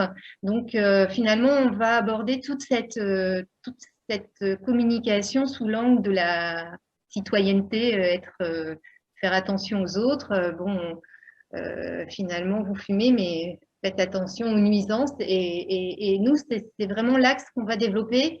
Alors, bien sûr, plutôt de façon numérique, puisque du coup, on a prévu des fonds d'écran pour tous les écrans de l'hôpital, même des pop-up avec des messages qui vont s'afficher. Alors, pas tous les jours, hein, mais on pense au 31 mai prochain ou au mois sans tabac en novembre prochain. On compte aussi faire des tutos, enfin, faire des petites interviews qu'on mettra sur notre intranet, sur les écrans des halls aussi, dans les espaces publics de l'hôpital. On a des grands écrans que mon service gère. Donc voilà, et ce qu'on veut, c'est faire vraiment passer des messages simples et clairs et qui font appel finalement au côté citoyen des patients et des professionnels. Et j'ajouterais aussi que de manière, dès qu'on le pourra, on voudrait aussi créer, comment dire, une marche, parce qu'on a un très beau parc à côté de l'hôpital, et inciter les gens finalement à montrer les bienfaits du sport et de respirer sans tabac. Voilà, c'est un petit peu l'axe de communication qu'on est en train de développer. Merci. Donc, le CH de Fécamp, justement, vous avez indiqué dans les freins la place et le rôle de la pause cigarette au sein des équipes des soignants. Qu'en pensez-vous? Est-ce que vous pouvez développer? Je suis désolée, ça a coupé. Je n'ai pas entendu la fin de votre explication. Donc, vous avez intégré dans les freins, vous avez énoncé la place et le rôle de la pause cigarette au sein des soignants. Est-ce qu'il y a des projets pour justement rendre plus conviviale une pause? Comment faire sans cigarette? Comment permettre aux soignants de sortir?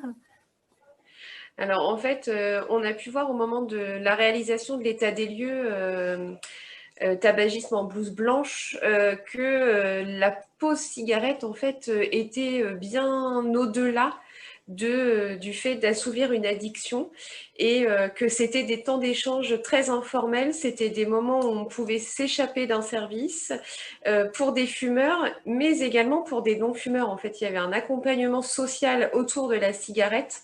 Et c'est vrai que c'est ces temps sur lesquels il va falloir qu'on agisse et qu'on arrive à compenser. Après, on se rend compte des contraintes organisationnelles. On a des maquettes organisationnelles aujourd'hui sur des fonctionnements en quart, etc. Mais effectivement, cette pause cigarette a socialement, en tout cas, un vrai rôle et il faut arriver à compenser ces temps.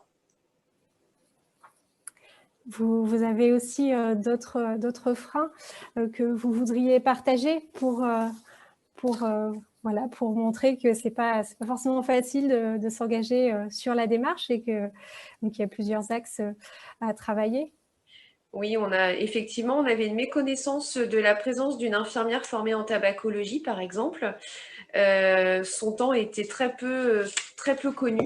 Donc même physiquement, en fait, elle apparaissait pas comme une infirmière référente tabacologue.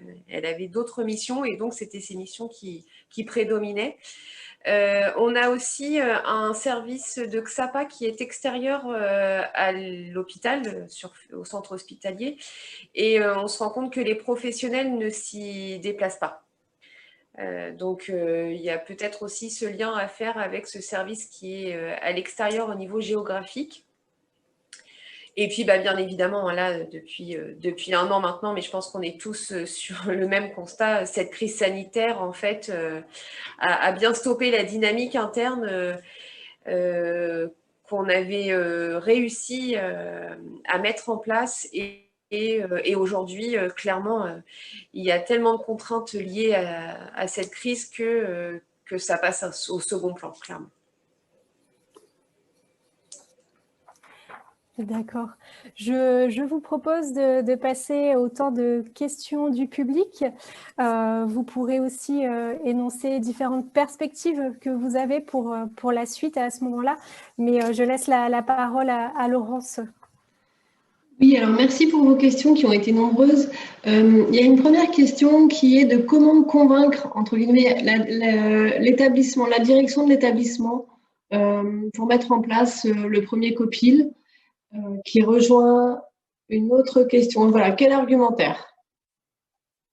Lorsque la direction n'est pas forcément impliquée, comment la convaincre?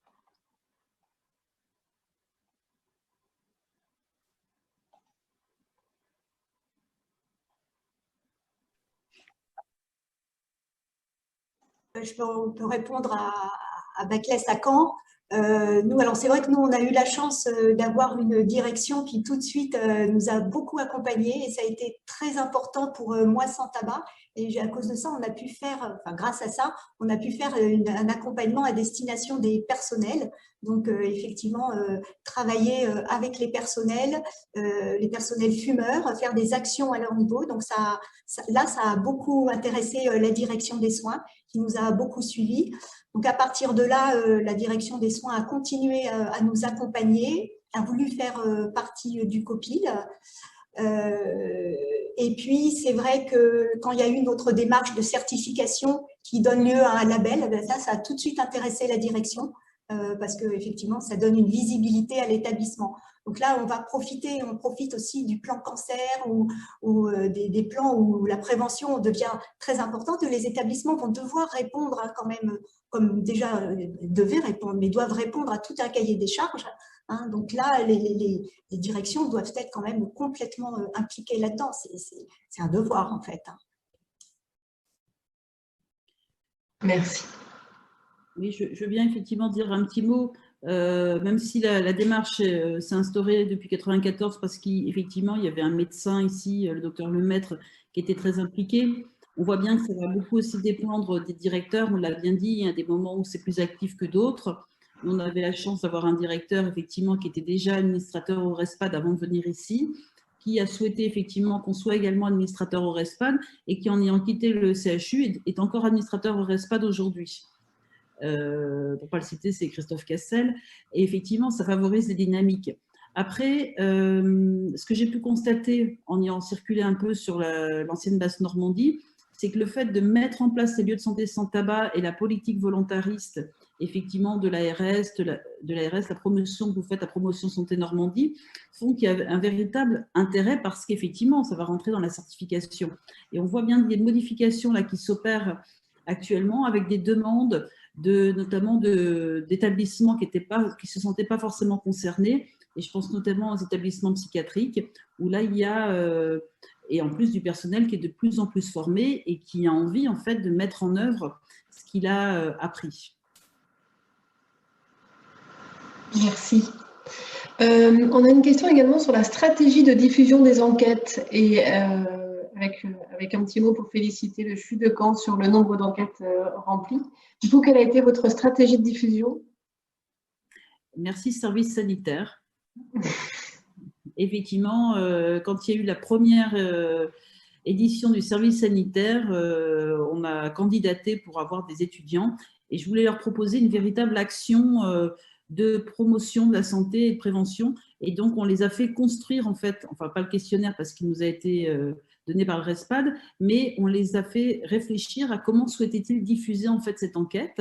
Donc, c'était un travail de fond sur un mois et ils ont été, par la dynamique, vraiment très intéressés et ils ont effectivement été très contributifs. Donc, on les a forcément accompagnés, que ce soit le jour, que ce soit la nuit. Donc, ils se sont portés volontaires pour faire des enquêtes la nuit auprès de tous les publics. Et c'est l'enquête, un peu plus de 1200, c'est essentiellement des professionnels de santé qui ont répondu. On doit avoir environ 200 ou 250 patients qui ont été interrogés ou visiteurs. Mais c'était vraiment très riche en termes de relations, déjà avec ces étudiants de tous bords et surtout d'enquête. Nous a permis effectivement de tirer les différents enseignements, notamment sur la formation et sur la volonté des professionnels de santé à voir évoluer les choses. Et ça, j'ai trouvé ça tout à fait remarquable.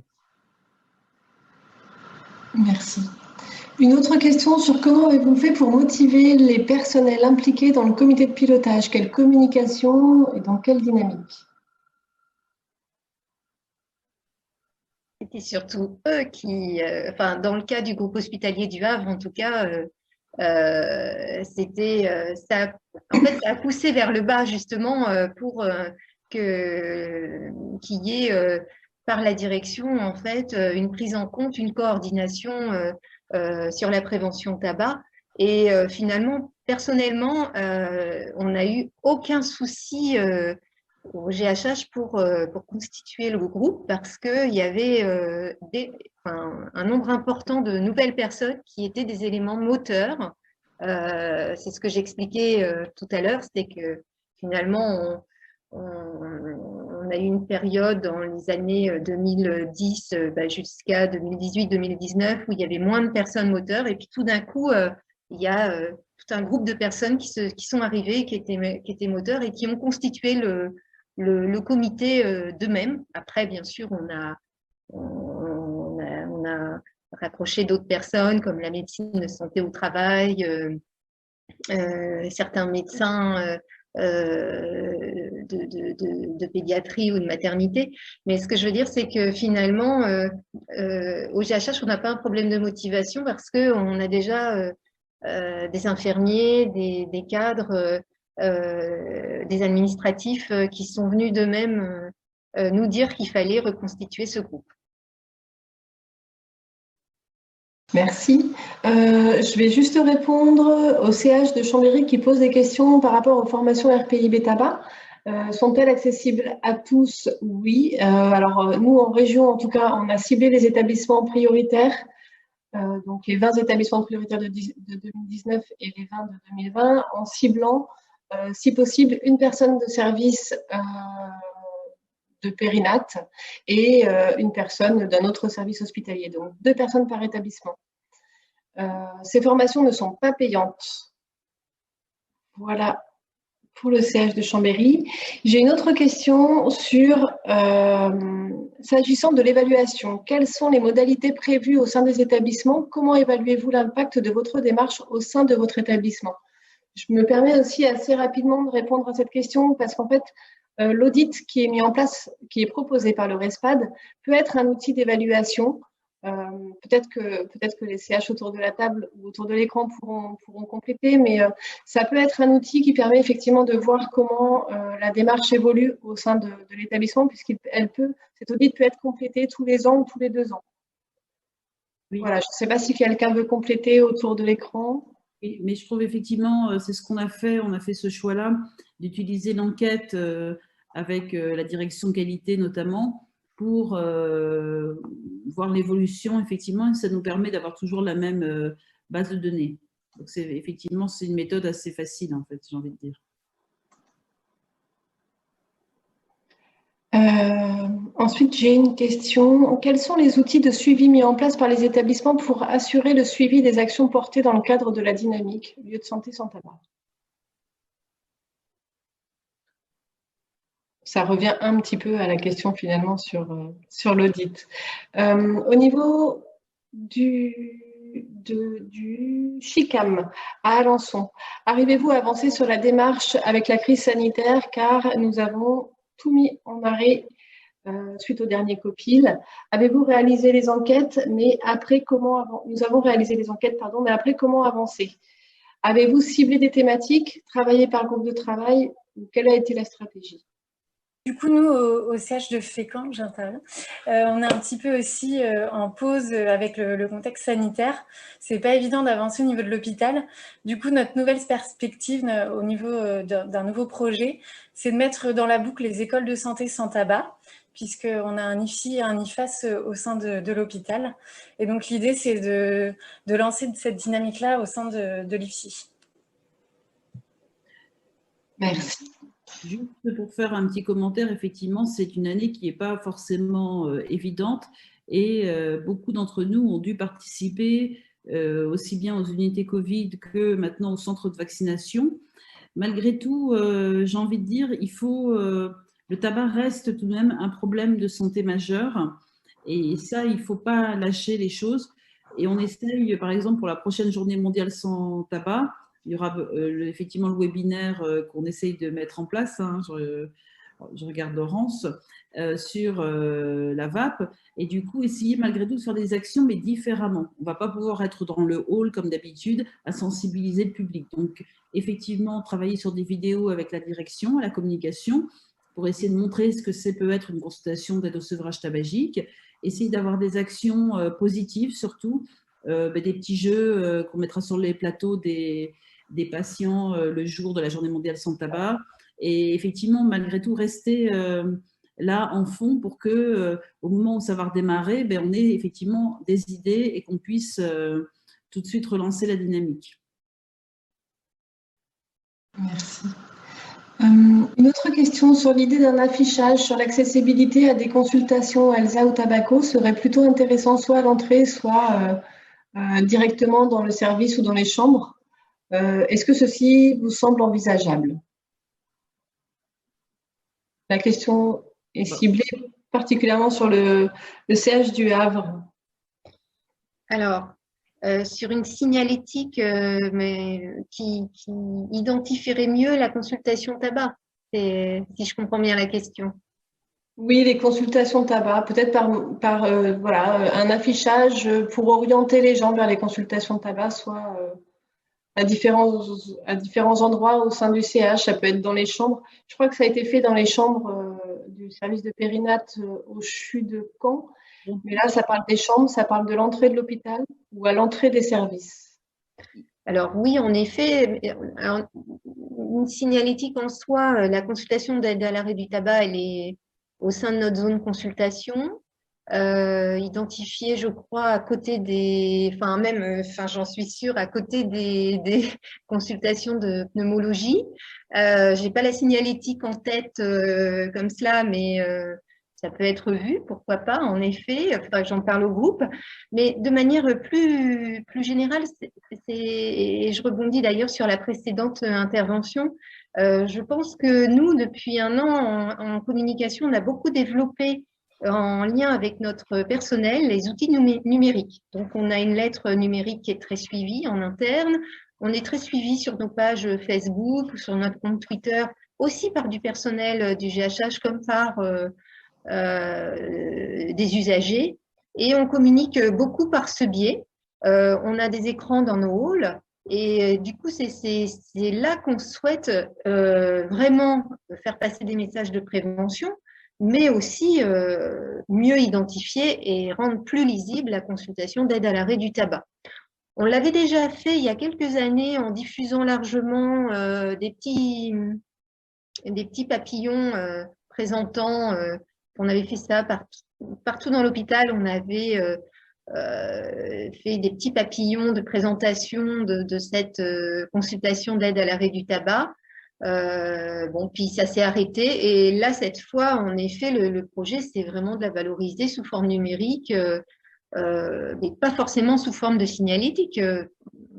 Ça reste peut-être à améliorer, mais c'est pas le problème, c'est de la faire connaître. Et ça, je pense que c'est avec nos supports numériques, notre newsletter, nos réseaux sociaux, nos écrans, des fonds d'écran sur les PC de l'hôpital. Voilà, c'est plus comme ça, enfin, c'est de manière plus large que je comprends la question.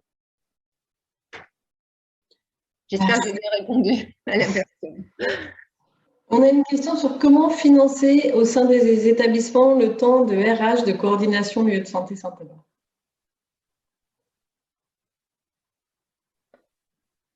Est-ce que quelqu'un veut répondre à cette question? Sur le CHU, effectivement, on va considérer que ça fait partie des missions de santé publique d'un établissement comme le nôtre.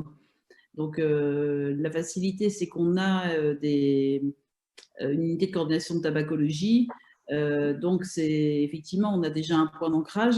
Malgré tout, nos partenaires, que ce soit la direction ou dans les différentes instances, c'est pris sur le temps parce qu'effectivement, ça fait partie des missions. C'est un peu la réponse, mais si nous ne nous occupons pas de la problématique tabac, j'ai envie de dire, qui va s'en occuper? Et je trouve ça bien, effectivement, que ce soit du coup dans la certification, comme tout élément de promotion de la santé et de prévention. Merci, Dr Van der Schoren. Je peux compléter peut-être juste, je sais qu'au GHH aussi, les psychologues pour le personnel ont été formés aussi, ont reçu une formation en addictologie, donc aussi par rapport